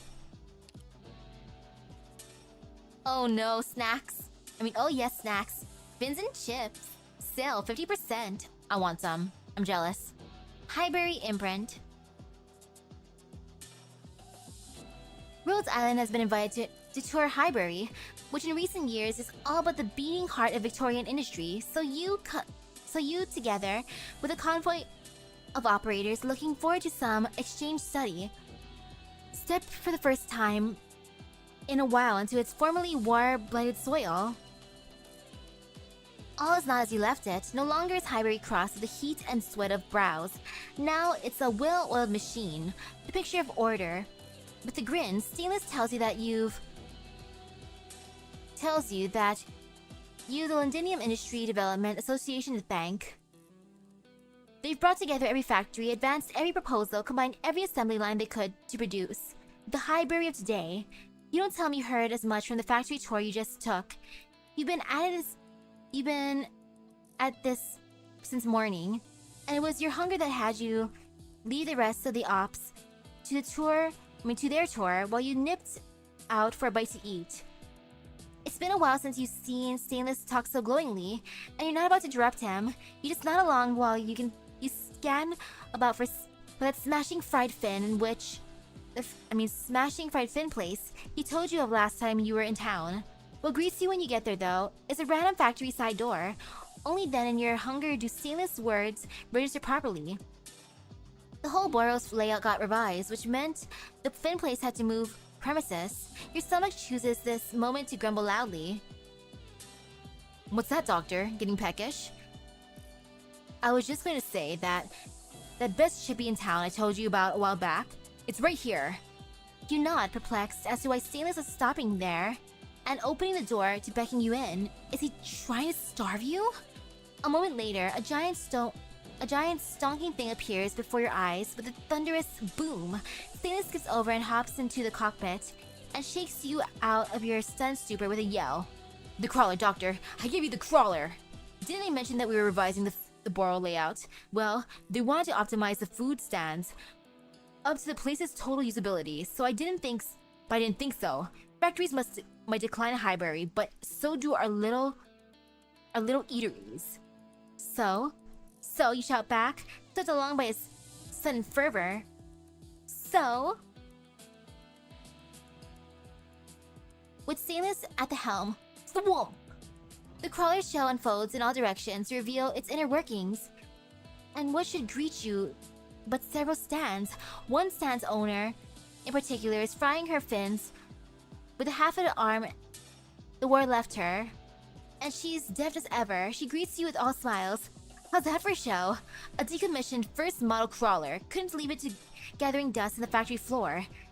And so I happen to have a stand to run. Now it's a nomadic food crawler. Look, got my hand-drawn sign up there and everything. You're dumbstruck. And in your dumbstruckness, climb up a crawler's leg to get into the thing, and continue to be dumbstruck as Stainless guides you through ordering the whole table's worth of food. Finally, your mouth closes again around a bite of crisp, golden, battered fin. I'm so jealous right now about the food. and you feel happiness permeate all throughout you. It's now that you see Stainless up in the crawler's cockpit, the wind tousling his hair, and when he looks over his shoulder, your eyes meet. Doctor, this is a lot like the dream I told you about, right? That stupid barmy dream. You nod. He throws his arms wide open and he welcomes the wind and the sun. They rush to greet him. Doctor, I think I made it come true. Yay. Yeah, let's check out the medical file real quick.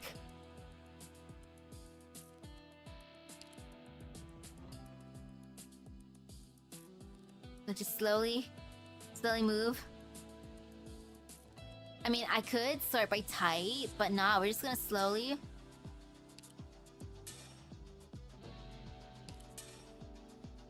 Just slowly. Beautiful siege.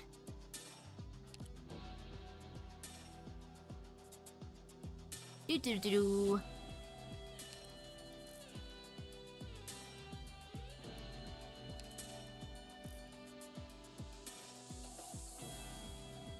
E2 level 1. Okay.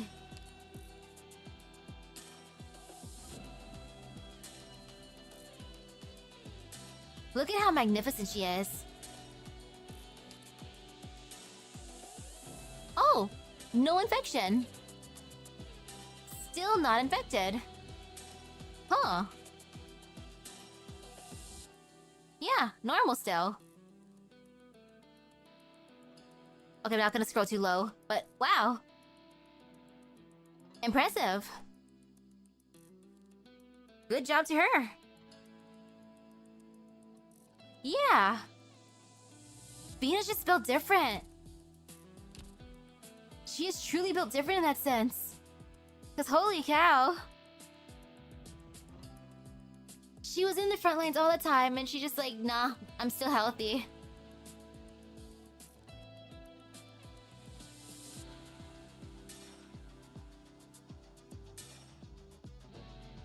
Gawain might have helped her a bit maybe, but nah, I feel like Venus just...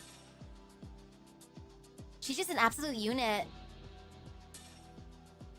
That's just Vina being Vina, having the most intense immune system.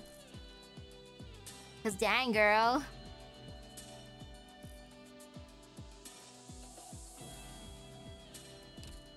Wow, though. The fact that she's still safe. But sweet. Got through the preparation for now. I mean, I'll look at those other ones off screen too, but now I'm gonna go see if there's anything in the fridge. And if there's nothing in the fridge, I'll make myself some instant noodles. I feel like having something spicy. I want something fried too, but that's gonna be like, yeah, too much right now, so... With that being said, thank you for stopping by the stream. I hope everyone has a great rest of your day in Epic Gacha Lock. I'll see you in like 40 minutes for more Arknights. I am prepared. But yeah, I'll see you guys later. Bye-bye. For now. Delicious food. Steaming enough. I just gotta make sure to log into my account first. I got this.